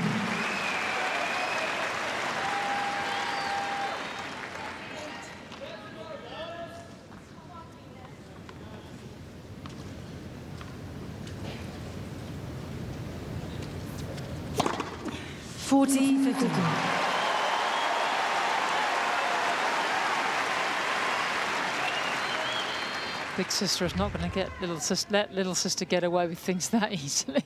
She's going to have to sweat some more and try and serve it out, surely.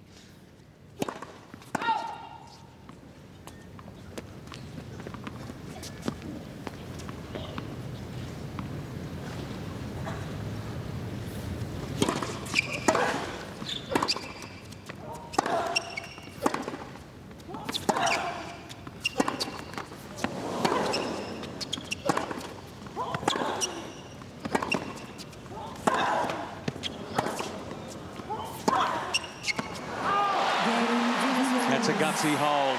Really gutsy. Serena will have to serve it out. She'll come back and serve for the title. 5-4.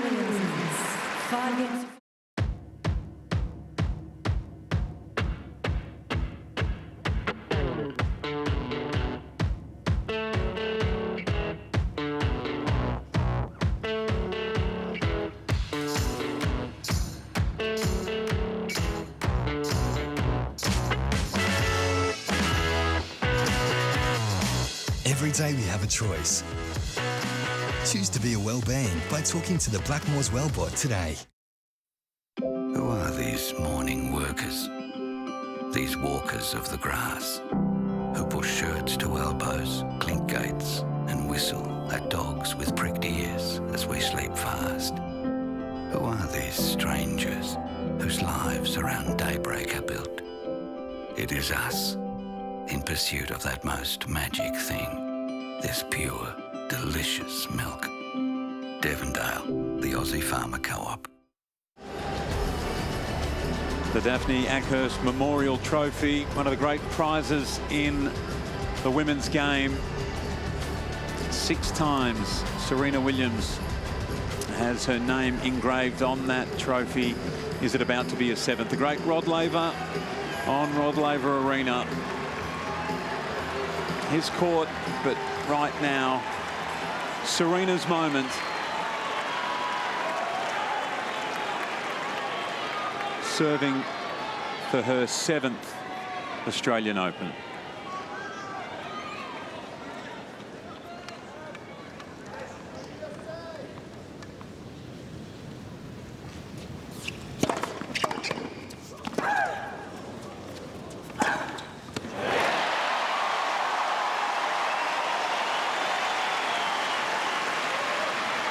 Love 15.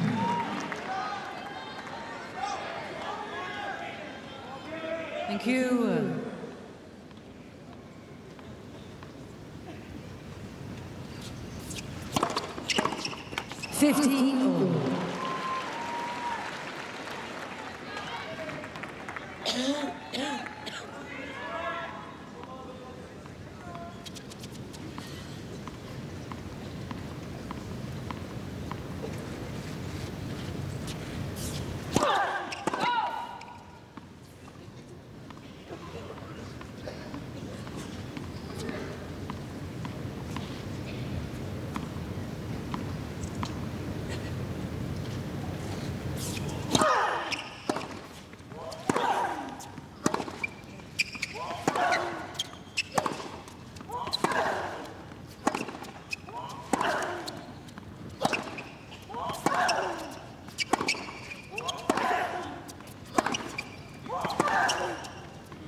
One of the points of the match.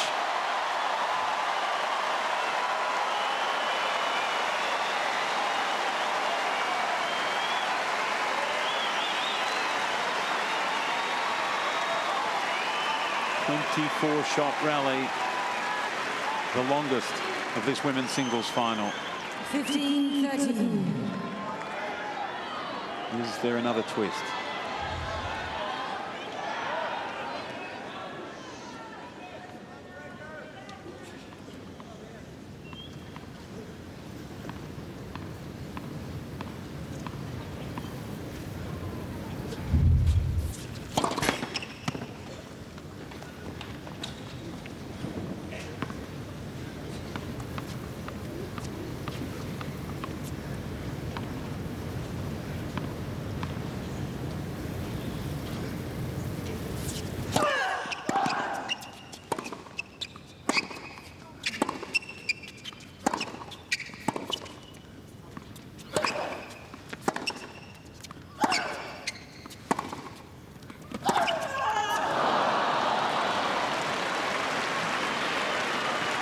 Just saw right there the influence of that man in your picture, Patrick Moratuglu in the grey shirt, about really helping Serena to pull back her game, play a little more cover for these moments. She's playing a little conservatively out here just to get over the line.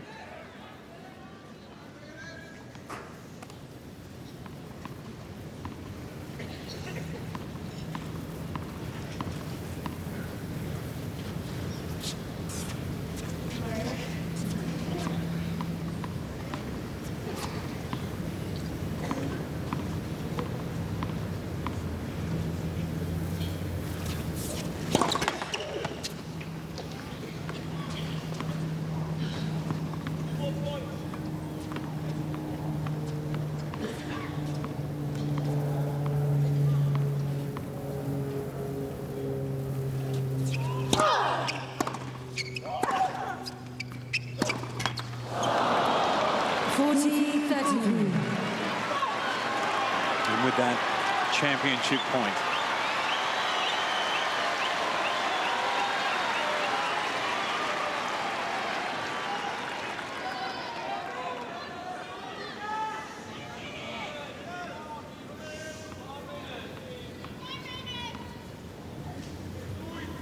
Thank you, players are ready. Thank you.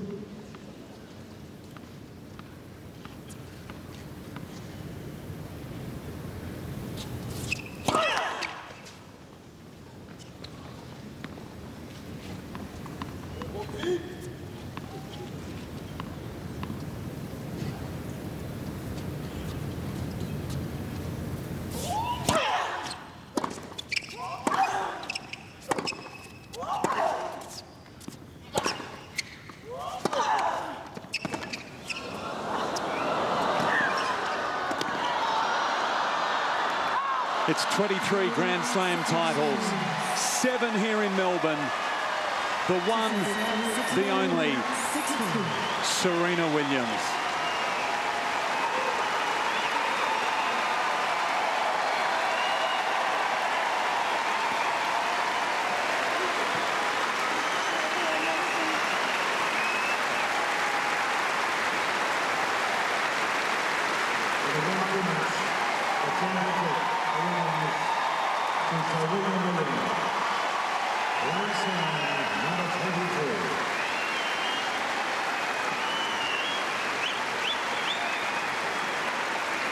It's a subdued celebration, isn't it? Befitting the match that we've just seen. It was a final of unbearable tension. It's a long time since these two have played a Grand Slam final against each other, and I think they forgot what an ordeal it was. It certainly, I think ordeal was the word I would use for Serena. I don't think she'll ever forget this one, but for me, the moment of that match was right at the end, the way Venus just walked around the net and just gave her little sister the biggest, warmest hug. And I mean, how gracious to do that. And for me, that's what these two are all about. They're more about family than being champions, and that's what makes it so special and one of the greatest stories in sport. Like Michael Jordan with 23, LeBron and Michael Phelps. Now Serena 23 Grand Slam titles, and maybe this one, in many ways, the hardest of them all, because she had to overcome her great friend and rival and big sister. Serena Williams is the Australian Open champion for a 7th time. 6-4, 6-4, 1 hour and 22.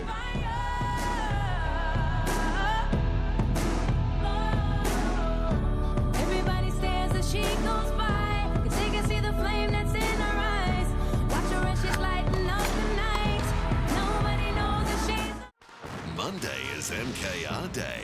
Hi! I'm Kelsey. And I'm Amanda. Lovely to meet you.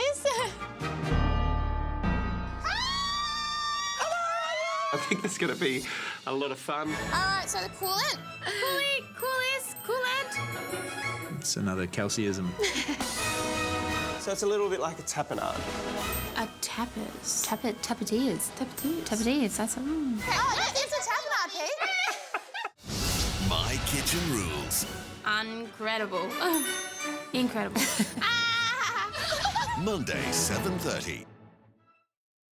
The new Kia Cerato comes with Australia's only 7-year warranty and a stunning new design inside and out across the range. It starts with the Cerato S from just $19,990 drive away with free auto. Sir, I think you have the wrong car. Inside Kevin's mind, there are 23 identities. He's not well. From M. Night Shyamalan. We're meant for something. Something horrible. Split. Who's the goat you love to feel? Get your goat on. Aussie, so you know it's real. Get your goat on. Creamy makes you feel so good. Get your goat on. Rub it on your skin, you know you should. That's right, that's right. Goat soap, the one to choose. It's the only one I use. Look for the original goat range with Frankie the Goat on it. Available at all Chemist Warehouse stores. Get your goat on. I'm a young mum. I've got 2 children. Being a female in the automotive industry, it's a great achievement for myself. It makes no difference being a girl. Kangan Institute Automotive Centre of Excellence is the best school in Australia. The facilities they have here, the technology, everything's up to date. The teachers are just so supportive, and I would definitely recommend anyone who's looking to get into TAFE and to get into the automotive industry to give Kangan a go. The benefit of using a trusted brand is knowing what you're getting, knowing what you're paying for is going to be high quality, and you know that you're going to get the right job done. 4 litre Cabot's Aquadeck decking oil, only $70.90. Gurney High Pressure Cleaner, $199. Organic Garden Company Raised Garden Bed, $99. Protector Aluminium Fence Panel, just $29. Where you find a competitor's lower price on the same stocked item, we'll beat it by 10%. Lowest prices are just the beginning. That's our policy. Thanks to William Hill, fast betting is on its way to the Australian Open.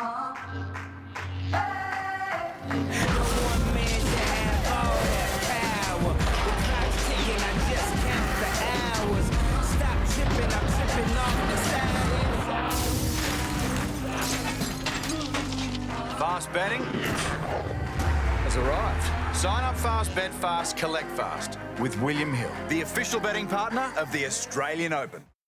Melbourne's Power Bill. Winners and losers. 7 News reveals which suburbs pay the most and why, and how you can beat the price hike. A lot of people are paying $500 more than they should. Save hundreds on your power bill. 7 News, Monday at 6. Australia's #1. Monday. Will you marry me? Yeah. That's so stupid. You're 18 and 20 years old. You're too young. I love you. I don't want this wedding to happen. I'll fight. Pride and Prejudice. Monday after My Kitchen Rules. 7's Australian Open coverage brought to you by Blackmores. Every day we have a choice. Choose to be a well-being with Blackmores. Set up for an amazing weekend. We've got an extraordinary doubles final on the way, and we've got Roger and Rafa tomorrow night, but Serena and Venus have played out the first act. Serena in straight sets, major number 23. No doubt a win with an asterisk next to it to defeat her sister would come with some sort of pain. But let's get to the presentation of the Daphne Ackhurst Memorial Cup. Well, ladies and gentlemen, what a final and what a family. Let's hear it all for Serena and Venus Williams.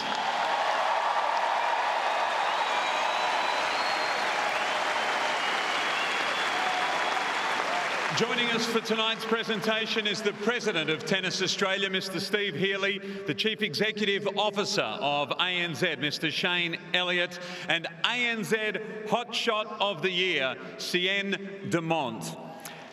Please make them welcome.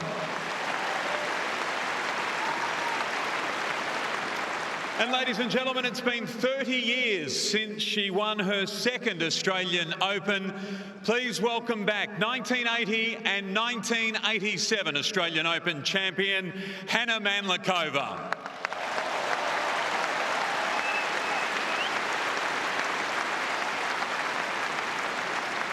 Also with us tonight, the CEO of Tennis Australia and Tournament Director, Mr. Craig Tiley, and Tournament Referee, Wayne McEwen. And now, ladies and gentlemen, without any further ado, I'd like to welcome the President of Tennis Australia, Mr. Steve Healy.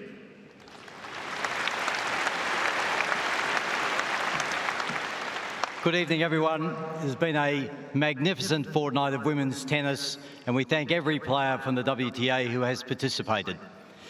Thank you to our wonderful sponsors, led by Kia, Jacobs Creek, Emirates, ANZ, Rolex, and all of those that support us and encourage us and give us the licence to be creative and innovative as we like to be at the Australian Open.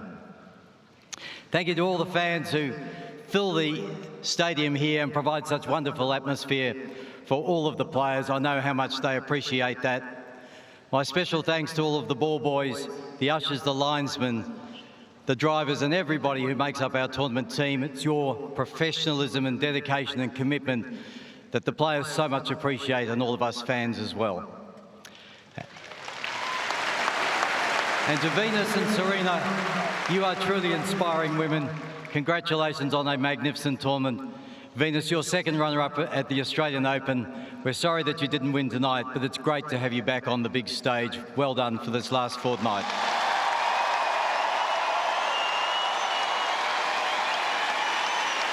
And Serena, your 7th Australian Open, your 23rd Grand Slam, now just one behind the great Margaret Court, who watched you play tonight. And next week, #1 in the world again. Congratulations.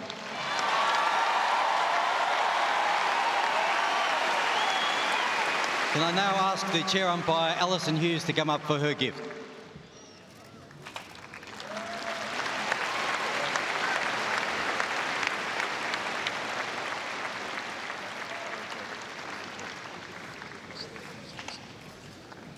Congratulations and thank you to Alison Hughes of Great Britain. I would now like to ask, ladies and gentlemen, ANZ Young Hotshot of the Year, Serena Dumont, to come forward and present the cheque, and Hana Mandlikova to present the trophies to our runner-up. 7-time Grand Slam champion and one half of the greatest sibling act in world sport, Venus Williams.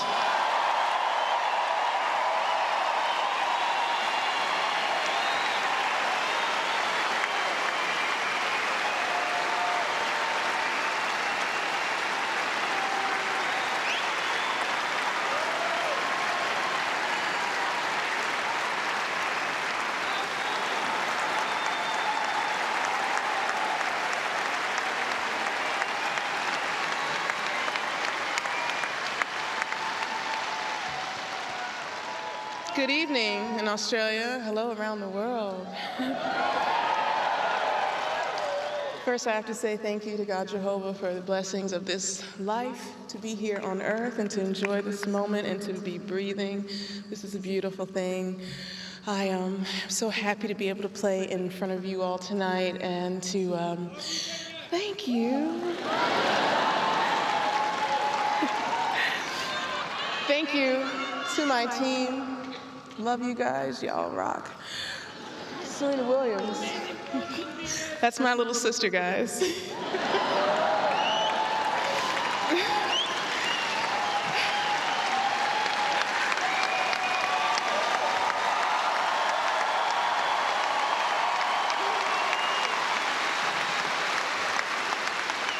Congratulations, Serena, on number 23. I have been right there with you. Some of them I lost right there against you. I guess that's weird, but it's true. And but it's been an awesome thing. Your win has always been my win. I think you know that. And all the times that I couldn't be there, wouldn't be there, didn't get there, you were there.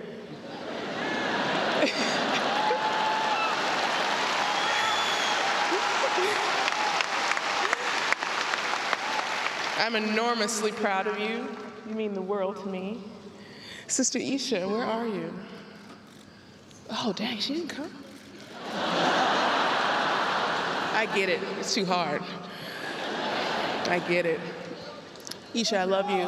Lindrea, my sister, I love you. Mother, Dad, I love you guys. I, God willing, would love to come back. Thank you for all the love. Thank you.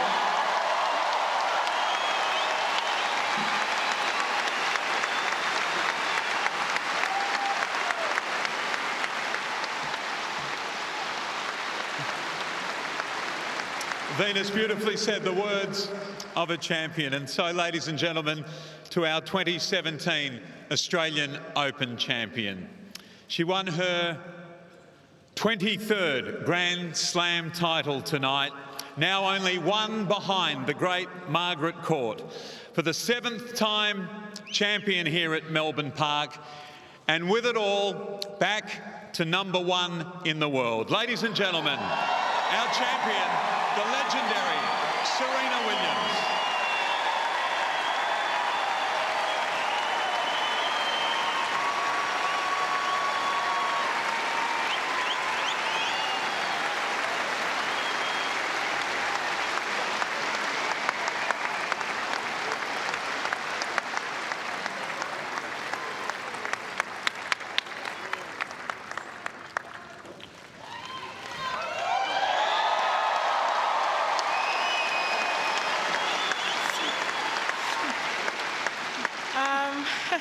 Wow, as Venus said, first and foremost, I give all praise to Jehovah God because he really got me through this tournament. This was a tough one, and I just kept praying, and I'm here, and thank you so much. I love you too, thank you.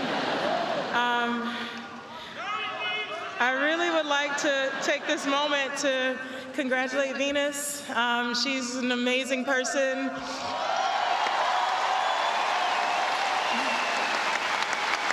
There's no way I would be at 23 without her. There's no way I would be at 1 without her.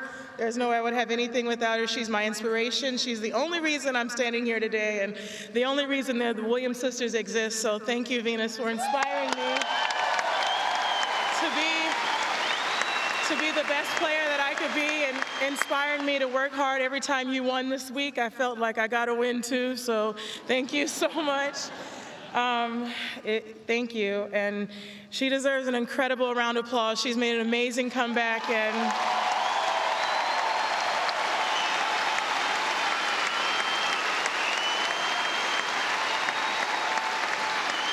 I definitely think she'll be standing here next year, and I don't like the word comeback. She's never left, so she's been such a great champion, so thank you, Venus.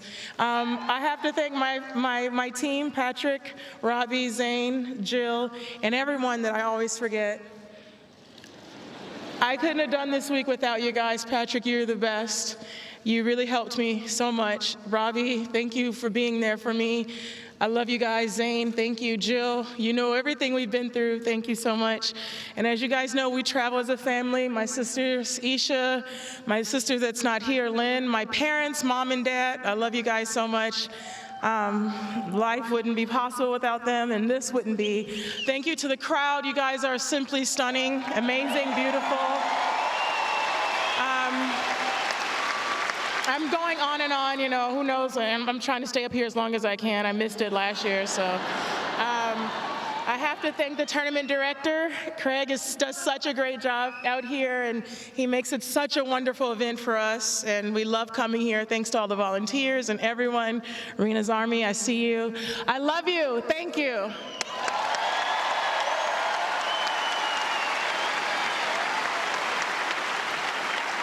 Ladies and gentlemen, let's hear it again 23-time Grand Slam champion and her 7th Australian Open crown, our winner for 2017, Serena Williams.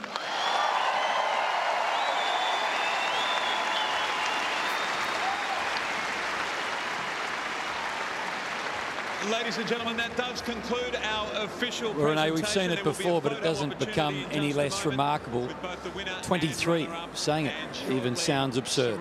Yeah, it's just a phenomenal thing that we witnessed again tonight. I mean, we thought getting to 22 was remarkable, now 23. And I have to say that Serena this tournament has looked as good as I've ever seen her. And that is ominous for the rest of the tour. It's ominous for Margaret Court's record. I mean, she just was stunning from the get-go. She had a tough first round, she had a tough second round, and of course getting through to this final, having to play and deal with playing her sister in the final. And we saw why Serena's just more dominant than Venus. Her game tonight, she had more margin on her shots. Her serve was a little bit more reliable. She was more aggressive on the return of serve. And that was a difference maker. And, you know, I have to say, like, looking at them and looking at this speech, and I mean, I don't know what it is about this tournament, but I've had tears in my eyes through the whole 2 weeks. And listening to Venus's speech then and the love that they have for one another, it's so clear. It was a wonderful response from Venus, so much love towards Serena. The middle name, is it Ebony Star? I mean, sort of, she feels like she has been born to perform, and we saw her dance with joy after a semi-final win, and so gracious in defeat tonight. A wonderful speech. I was reading some lines from John Wertheim, who writes so well for Sports Illustrated, and he was saying, when Serena is in this sort of form, it's like playing chess against the computer. You're not expecting to win, you're hoping to be competitive. And we went into the final knowing that Serena was going to be extraordinarily difficult to beat, and that proved to be the case. And you know, Haim, for me at the start of this tournament, she had a really tough draw. There was some unknown as far as she hadn't played. She played in Auckland, but you know, that was sort of like a token, I think, that she went there and played because she'd never been in New Zealand. But she came to this tournament, and from the very get-go, she just, for me, looked calmer than I've ever seen her. Last year, when she played against Angie, throughout the whole tournament, she looked a little bit jittery. She looked a little bit, wasn't herself, and it came out in the final. And then after that final, losing to Angie, at the French Open, she looked vulnerable. And at Wimbledon, of course, she's so dominant because of the grass and the serve. But the US Open, she was so vulnerable on serve. But throughout this tournament, she's been remarkably calm. They are just remarkable images. Yeah, I mean, Isha came back. She wasn't at the match. She went back to the hotel. She watched it on television. She didn't want to be around it. She said as soon as it was over, she was going to be back here. So she's back here now. It's just, as what I said to Isha, if you could describe this moment for your family in one word, she said, awe-inspiring, because that's how she feels about her sisters and what they've done, not only for tennis, but women's sports. And then that's how they feel about each other. They inspire each other. And we heard that in the speeches. And the love that Venus has for her little sister, to me, it's so obvious. And Serena's just more aggressive. That's just who she is and how she's come through her entire career. And that's what makes her just that little bit better. There's plenty of highs and lows in sport for all athletes and teams, coaches. And for all players, there's more lows than highs. So these moments right here, they need to be they deserve to be enjoyed and applauded. But to stand alongside of your sister, I still find it one of the most remarkable things. Not just once or twice, but for the 9th time to be the two ladies standing at the end of a major championship. I mean, we saw the video, right, at the start of tonight. We saw the video of them playing at 10 and 11 years of age. And I mean, they've been doing this their whole life. I mean, we get the privilege of seeing them before because they're actually in the same locker room as Sam Smith and I. And so we see what they're like before matches. They're sitting next to each other on the couch before the match tonight, talking. You know, Serena was a little quieter. She's sort of more to herself. Venus was sort of chatting with everybody a lot more. Serena's just, she keeps all the competitiveness on the court. Now, she's nowhere near as talkative off the court before matches. After matches, she's very talkative. They both are. But Venus was a lot more relaxed. But that's just who she is as a person. But what a phenomenal photo. Frame that one. Incredible. Greatest siblings ever in any sport, ever. Right there. I've just been told by a producer in the ear that Serena is wearing a pair of special Nike Air Jordans. Here they are. Number 23, Michael's number, and the number of majors now Serena owns. What a nice little piece of symmetry. Awesome. I mean, Nike just know how to do it. Just do it, right? I mean, that's as a classic, a Nike shoe as you can ever get it. And Michael Jordan is the most recognisable athlete we've ever seen in the world. But I tell you right now, that woman right there on screen, she could go down as the greatest athlete we've ever seen. Not man, not woman, the greatest athlete we have ever seen play a sport. She's been a champion of her sport. She's been a champion for world sports. She's done so much. She's been an advocate for change. She's been a philanthropist and remains exactly that. And a couple of years ago, she said, I was just a young girl that was growing up with a dream and a racket in my hand. And you know, she was world number 1 at 19. She won her first major as a teenager. And at 35, she continues to be the dominant force on the tour. And Haim, I'm telling you, there was some vulnerability to her last year. I mean, we saw it against Angie in the finals. We saw it against Muguruza in the finals of the French. We saw it in the semi-final. That was the most vulnerable I saw her, was the last Grand Slam she played against Pliskova. I mean, she fell apart in the second set tiebreak. She double faulted back-to-back times when we thought she had control of the second set tiebreak. And I thought, wow. But every single time we think there's vulnerability and maybe her time is starting to not shine anymore, she comes back and dominates this tournament without losing a set. Ladies on the tour, this is the most dominant player we've ever seen. Where does she sit form-wise at the moment for you? We've spoken throughout the Open and we've seen glimpses of this brilliant Serena.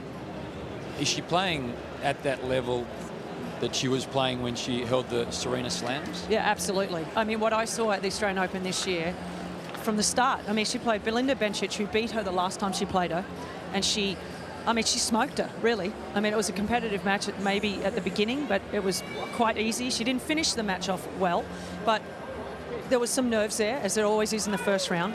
Then she plays against Safarova, who the time before played in a final of Roland Garros, and there she's pointing at the shoes. Make sure you get those into the photo, photographers. And then she went out and played a dominant match against Safarova. And then from there on, I think because she had to start so well in this tournament, she was switched on from the get-go. And we saw it tonight. I mean, there was some vulnerability to her tonight from time to time.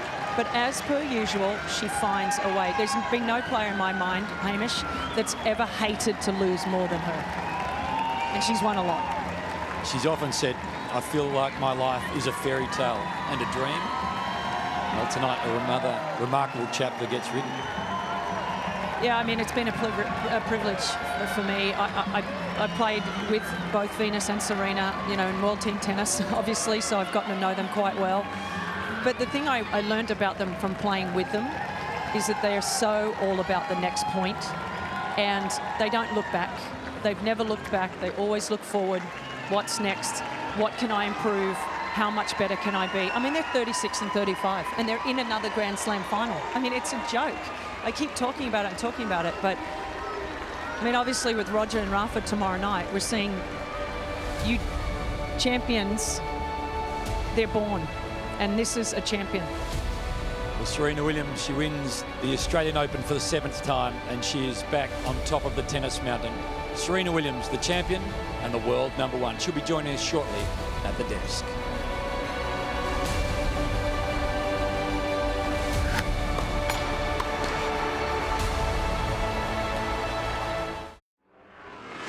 I'm pregnant.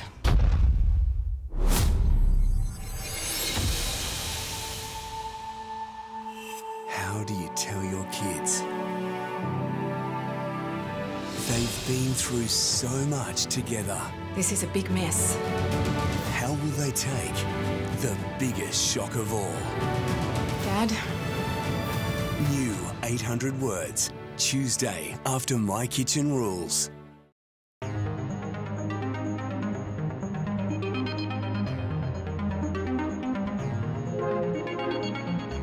This year, don't wait for the world to come to you. Get out there and discover it. It's Expedia's biggest and most delicious sale of the year. So get stuck in.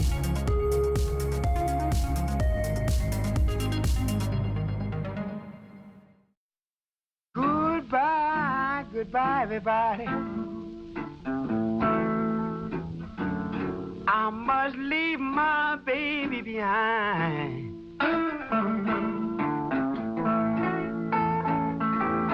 Now, goodbye, goodbye, everybody. With offers this good, you'll do anything to leave your car behind. The Mercedes-Benz sale. Find an excuse today. Mercedes-Benz, the best or nothing. If you're travelling, it's your responsibility to be fire ready. Check the fire danger ratings before you go. Listen to local radio for warnings while you're on the road and monitor conditions by using the Vic Emergency app and website. If you're travelling into bush or grasslands, carry a first aid kit and warm blankets. Take plenty of drinking water and make sure your phone is fully charged. Your safety is your responsibility. The reasons why are black and white. Authorised by the Victorian Government, Melbourne. Save with the 40 Winks Stocktake sale. It's your last chance to get up to 50% off store-wide on leading brand mattresses, bedroom furniture, kids' beds and more. But hurry, the 40 Winks Stocktake sale must end Sunday. 40 Winks. Wake up wonderful. Gotta love a summer barbie. Splash for you. No one uses the wok burner. Just put it down there. And at Liquorland, pick up a bottle from the Wolf Blast Red Label range for a low $7. Save $5. Gotta love low prices at Liquorland. Hi. Bonjour. What's up? Bula. Sawadee-ka. G'day.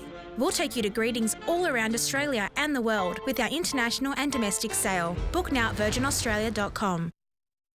The Nick Scali January sale ends Sunday. Hurry to save up to 50% off a huge range of quality furniture. Up to 50% off during the Nick Scali January sale ends Sunday.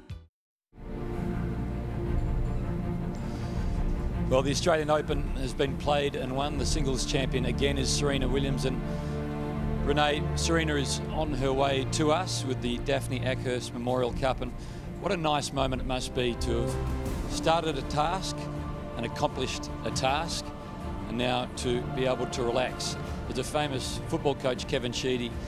He coached for almost 30 years. He won 4 premierships, and he said, the only 8 hours I enjoyed were the 2 hours after each of the premiership wins. And these are the moments where you actually get to relax and enjoy things. It is true. You know, one of the things that Steffi Graf said to me years and years after her retirement, she said, you know, the only thing I regret about my career is that I didn't enjoy the wins more. And it is hard because this moment here is, for tonight, is a relaxation. It's finally being able to let down your guard. It's finally letting go of all the stress for those hours and hours after this. But then tomorrow comes around and all the thought process is the French Open or the next tournament. And so it is difficult to enjoy them if you want to be great. And that was one thing that I said to Steffi, you would never have been great if you enjoyed the wins, because you would have just thought that was enough. But for someone like Serena, she just wants more and more. But I have to tell you, I think she's so relaxed now. I think that 22 was really big for her to get to, and now this is just all a cherry on top. And you see her with her sister there, and that's her agent, a long-time agent, Jill Schmoller. But yeah, these are the moments that you enjoy so much. You can finally let your guard down. The numbers now are staggering. Of her 23 majors, 10 have come in her 30-somethings. She's won 10 of the last 19 majors. It's extraordinary, but it's just testament to her and what she does every single day. She steps onto the practice court and goes in the gym, and she pushes herself every single time. There's never a time where she's satisfied. And to be a truly great champion, and she is now the greatest of champions, you can never be satisfied. And she's never been satisfied. She's always wanted more.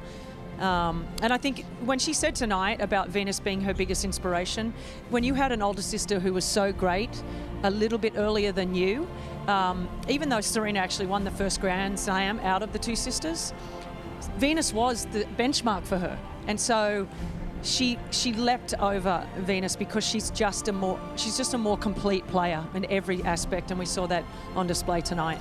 She said growing up she wanted to be one thing, and that was Venus. Yeah. Yeah, it's a beautiful story, Haim. I mean, it's just so heartwarming to see them there with the trophy, and the hug after the match was amazing. Well, that perhaps was the one thing that was glaring from the match was love. At the end of the match, with all that joy and all that adulation, it was seemingly outweighed by the feeling of sorrow for her sister Venus. She didn't celebrate like she normally celebrates. You know, that it was, oh, I've beaten Venus, and that isn't what I wanted to do, but something I had to do. Yeah, a little bit. I just, you know, I think that there's that moment of, yes, I've done it, and then, oh, the thought process is, oh, my poor sister is now feeling really kind of terrible. But then finally they come together, and the love that they have for one another was on display after that match, because Venus came around the net and hugged her little sister. And I in a lot of ways, I feel sorry for Venus, because she's had to be in this era with her little sister, who just is a little bit better. And what Venus may have been able to achieve in her career without Serena. Hasn't been a conventional journey. Richard, their father, used to get their daughters to throw footballs like quarterbacks so that they would become stronger and develop the serve that we now recognise as one of the best we've ever seen on the female tour. Yeah, I mean, there's a hug to David Witt, who's Venus's longtime coach. I mean, it's a difficult moment for them to have to go through this. That right there is Venus's agent. I mean, it's like they're sharing this moment, all of them, because they know how much they love each other. There's so much respect between them. And we're seeing that on display right here. I mean, they're all one big family. How many more years do you think we're going to see Serena play for? Is the hunger still there? Oh, absolutely. I mean, this is the best I've seen her in shape-wise coming into this tournament. So she put a tremendous amount of work in on the off-season. And when you dedicate yourself like that, I mean, look, the stress is high. I mean, it might be one of the questions to ask her when she comes up here about dealing with the stress, but she loves the stress. And some players don't like the stress, and they've won a lot of money and they've done really well, and there's only a few people that can deal with this. I mean, this is every single day that Serena walks onto the court, she's under stress every day. And to be able to have to deal with that on a daily basis, there's only so many players that last this long. I mean, Steffi quit at 29. She was done physically and mentally and emotionally. 22 Grand Slams, wanted to get married and move on with her life. And Serena, still at 35, it's amazing. 35 and her 7th win. It's the first time in all of those wins that she hasn't dropped a set along the way. Just to put an exclamation point. The first time ever. At the Aussie Open. Wow, that's what I'm talking about. At the start of this tournament, Haim, she just looked so good. And I mean, I don't know if I said it, but it was the best I'd seen her move in a long time. She said she put a lot of work in the off season, and this moment to me is everything. It's everything. Well, she's on her way up the stairs, and she's not going to be too far away from us. You're always in charge of reminding Serena or the winner that we are live on air, so if there's going to be anything there's times shouldn't be said, be careful. She has a bit of a potty mouth sometimes, so we do have to remind her of that. She's got big things going on outside the court too at the moment. There's weddings to be planned. Yes, well, she didn't want to talk about the wedding until after this tournament. Well, you make sure you bring it up tomorrow. I'm fascinated who the bridesmaids are, where the wedding is. Well, I'd say Venus is one of the bridesmaids. I'd say Isha, her other sister. She's got a lot of sisters to choose from. I'd say they're all there. But that moment there, Haim, that to me is everything about them. They've been through a lot as a family. Oh, my goodness, they had a death of a sister. They've been through a lot. I mean, this was a big hitting match. I mean, I was sitting courtside for a lot of matches this week, and they were belting the ball. And it's hard to tell on television. And that was one of the best volleys and best points of the match right there for Serena, because it was a pivotal point. And then this one, she just overpowered Venus. I've just been told she's stopped off in the locker room, and she will be a couple of minutes. I thought she was up the stairs when she disappeared out the back. She's gone back to the locker room. That was also, Haim, another part of this match that was a difference maker. The return of serve. Serena was more aggressive than Venus, and there were opportunities for Venus to be more aggressive. But this moment, it's like, I can finally let it all go. And they're still, even the box, they weren't overly joyful because of this moment. They knew she had to turn around and see her sister who had just lost. I'll never get sick of seeing that. No. I mean, it has been. We get excited by tomorrow night as well. I mean, to have 2 singles finals where we have 4 former world number ones, and at some point, people are going to have the conversation of the greatest ever. Serena will always be in it, and Rafa and Roger will always be in it. Well, you know, I mean, Serena's got 23 Grand Slams. So until someone gets 23 Grand Slams, she's the greatest tennis player of all time. You know, Margaret Court has 24, but in the Open era, Serena has 23 Grand Slams now. She has the most of any woman that's ever played, and by far more than Roger. So, from a family perspective, how difficult for Richard and Oracene tonight? I mean, there's a victorious daughter, there's a defeated daughter. Must be quite a difficult thing to manage. Yeah, it was the first time that one of them hasn't been here. So for Isha, when I saw her before the match, I said, describe this feeling. You're the only family member here. And it was awe-inspiring. And that's it, because she's so proud of her sister. 2 years ago, end of 2015, Serena is 2 matches away from a calendar slam. She didn't get there. We'll speak about that on the other side of the break. But Serena, she's gone via the locker room. She'll be with us very shortly.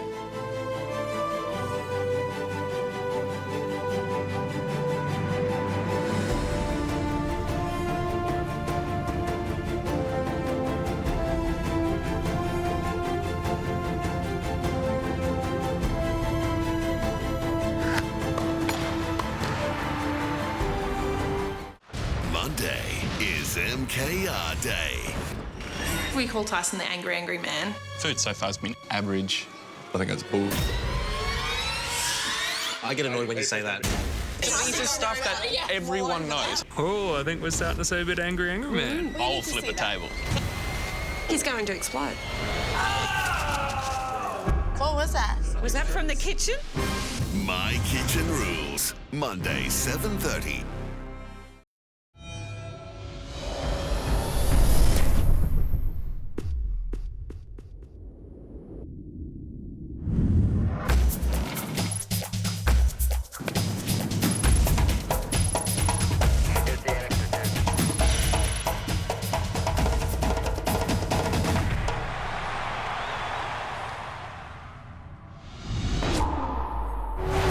Everyone has the power to surprise.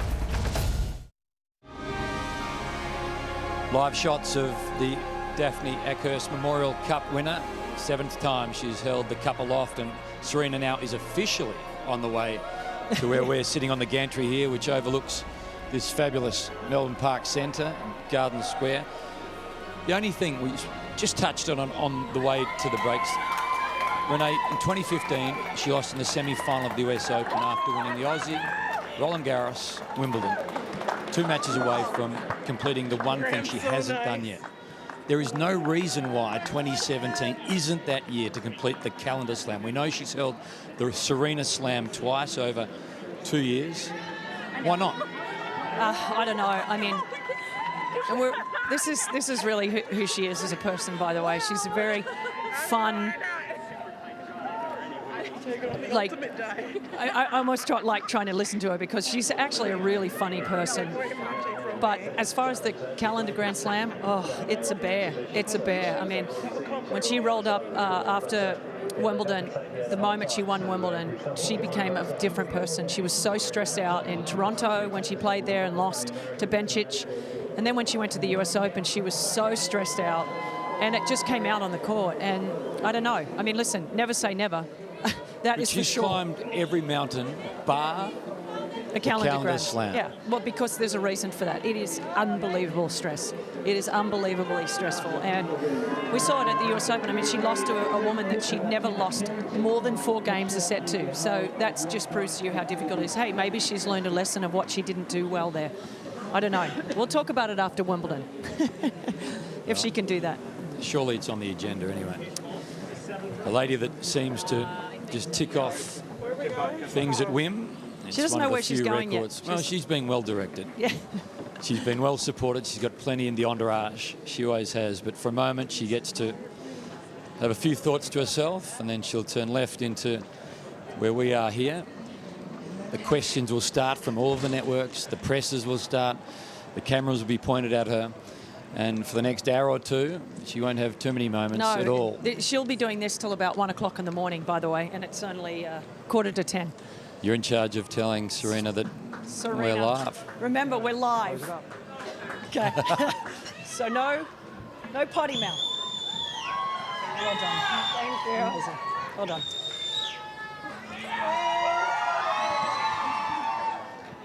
Well, Serena, congratulations, first and foremost.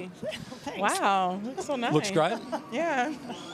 More on Renee later. Yeah, more on Renee now. Okay, take us through how you think Renee's looking. Brooks Brothers, actually. Anyway, listen, stop. Serena, no person has won more Grand Slams in the Open era than you. How does that sound as a sentence? It sounds great. Honestly, it is crazy. It's crazy. Like, I knew coming into this that I had a chance to obviously do that, and I don't like talking about records anymore. And I think that really helps me to be able to relax. Yeah, I have to say, at the start of this tournament, obviously I had a tough first round, a really tough second round. But for me, even though you're always a little bit on edge on the court, I mean, it's just your personality to be really emotional. To me, you looked really calm throughout this tournament. Why? I don't have anything to lose, and I really mean it this time. Like, I've said that a lot. I'm like, I don't have anything to lose. But this time I really don't. I don't have anything to prove.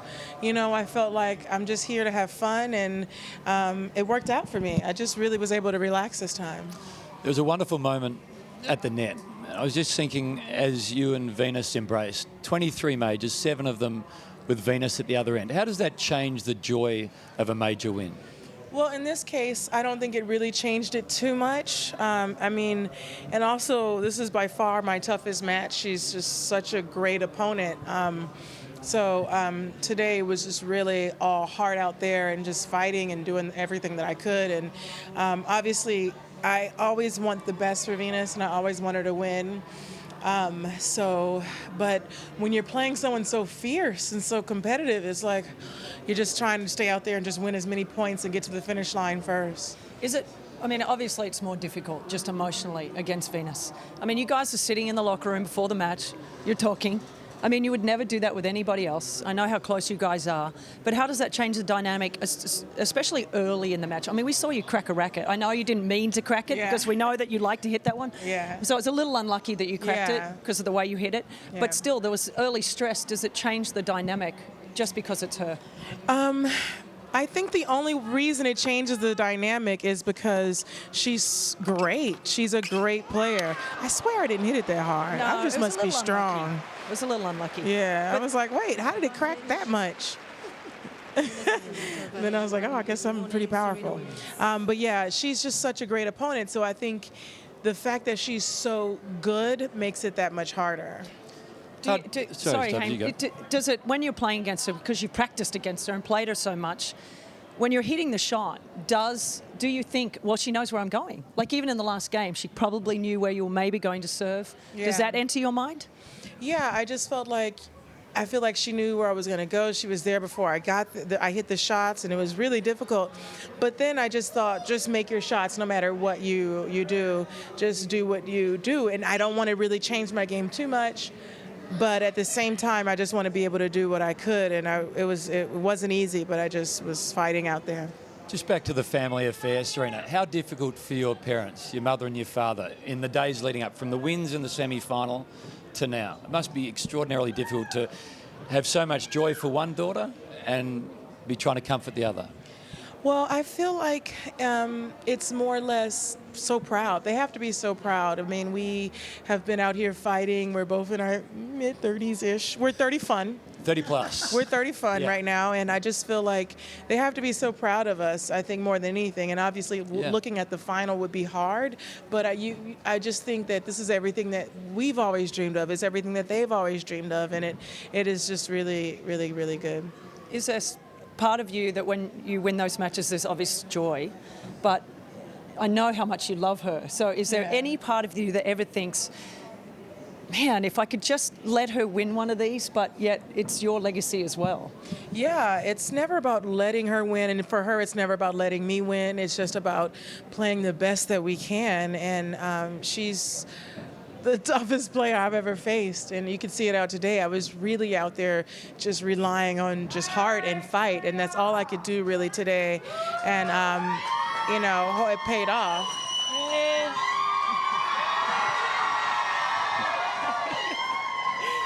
That's awesome. Just on this, global adulation. It must be a nice thing. I know you've lost your anonymity, but global adulation must sort of be okay. It is. It's really, really great. I love these. I love everyone out here. Everyone knows, it's no secret that I'm obsessed with Malvern, and I love my fans out here. So, can I just ask you one thing? I mean, these are live shots. Can I ask you about your shoes? Oh, yes. The Air Jordans with that special number? So I was really surprised. Nike made me some really cool Jordans. They were keeping them for me, 23s. So I have these awesome, cool 23 shoes that I'll be wearing now. You'll continue to wear those? Yeah, because I'm official. I finally made it to Jordan status at 23. Now, but hold on a second. What if you get 24? Then I won't be in the Jordans anymore. Leave Michael behind. Are you going to get your own shoes? How about your own shoes? Yeah, I have line? to get my own shoes. I have my own shoes, actually. I'm going to suggest a new Serena line. Well, these are my shoes just in the Jordan colors. So. Before we let you go and do all the things, one question I have from my wife. The wedding, do we have any date? And do we have a bridesmaid sort of short list? Well, bridesmaid, Venus, and my sisters. No dates. I literally was like, I don't want to talk about it at all until February. And, you know, I was thinking that's the best case scenario. I didn't really think it would happen, but so February is upon us, but I still have a couple more days and take my time. Do you think he felt a little stress coming here? He may have, right? It's like a little pressure, a little stress traveling. But it was good. Like now I have to think about that. I can't think about that. Yeah, he's a keeper. You have to bring him everywhere now. Like a charm. Serena, on behalf of Renee and I, Seven, all of the sporting public, congratulations on another record. Enjoy what lies ahead personally and professionally. Congratulations. Thank you. Greatest siblings ever in tennis. Greatest sports story ever. Serena Williams is the champion again for the 7th time. 23, it says so on her shoes. Extraordinary numbers. An extraordinary woman. Who knows what lies ahead. Doubles final soon. It's all coming your way on 7. And just a reminder, tomorrow night it's Roger and Rafa in the men's final.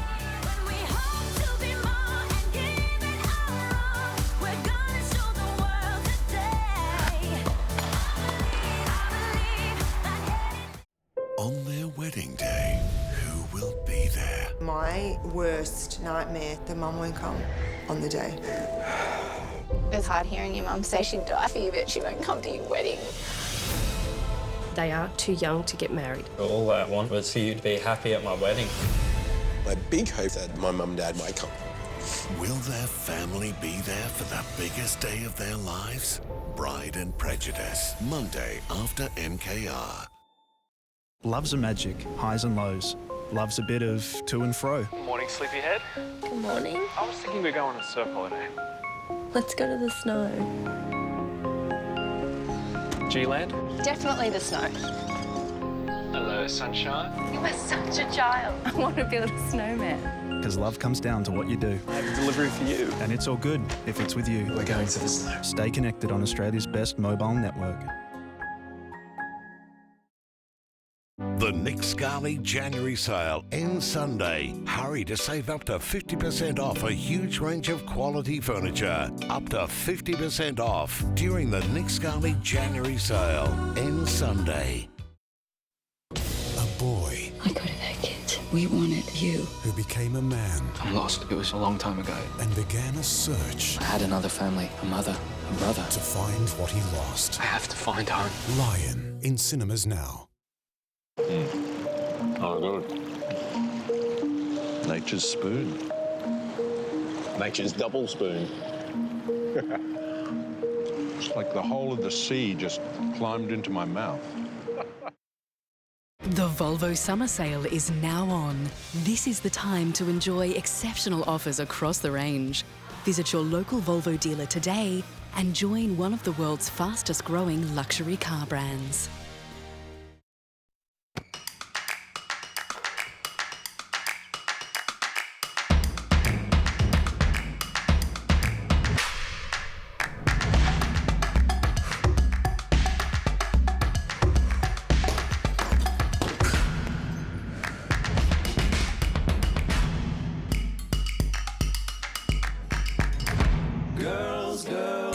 Pharmacy. We're 100% for women in sport.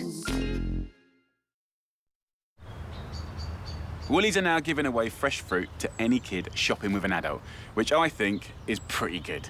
If just one kid gets an extra piece of fruit because it's free, you've got to be happy with that, right? It's a small gesture, but I think it shows real commitment to making Aussie kids fresh food kids. Brilliant. Free fruit for kids. Come on. That's why I pick Woolies.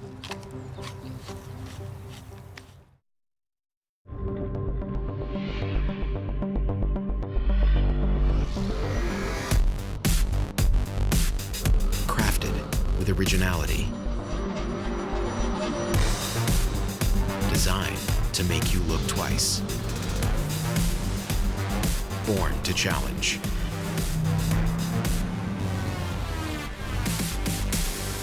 This is the Q30 from Infinity. Infinity, empower the drive. We're leaving our generation. To join one, it's moving us forward. Where knowledge isn't limited by time or space. And anyone can change the world from anywhere. So we can keep our big city job without the big city. We're doing things differently, seeing things differently, and we're just getting started.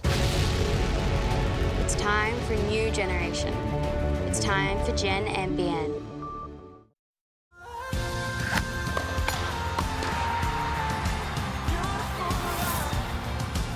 Well, sensational Serena, a 7th title here in Australia, and 23 with an asterisk. She continues to dominate the WTA Tour. A humble champion, so privileged to have her join us at the desk minutes ago. So Serena, our champion for this year, from the singles perspective on the ladies tour, and tomorrow night we'll work out who is the winner of the men's singles championship. Will it be Roger for the 5th time or Rafa for the 2nd? As it stands, 17 majors for Roger, 14 for Rafa. Will it be a 2-major gap at the end of it all, or will Roger extend it to 4? So much to look forward to. Coverage from 6:30 tomorrow, Eastern Daylight Saving Time. But right now, an Aussie's on court and he's playing for a trophy. That's John Peers. Henri Continen serving. They've got the break. 2-love. Continen Peers against the Bryan brothers. Let's go courtside. 2 men that have won majors in the doubles format. John Fitzgerald is sitting alongside Jeff Masters. Thank you, Hamish. Indeed, it's been a terrific start for Henri Continen serving and partner John Peers from Melbourne. They've broken serve, leading 2-love. And it was touched by Peers as he went through. But what a great start, Fitzy. Had a terrific game.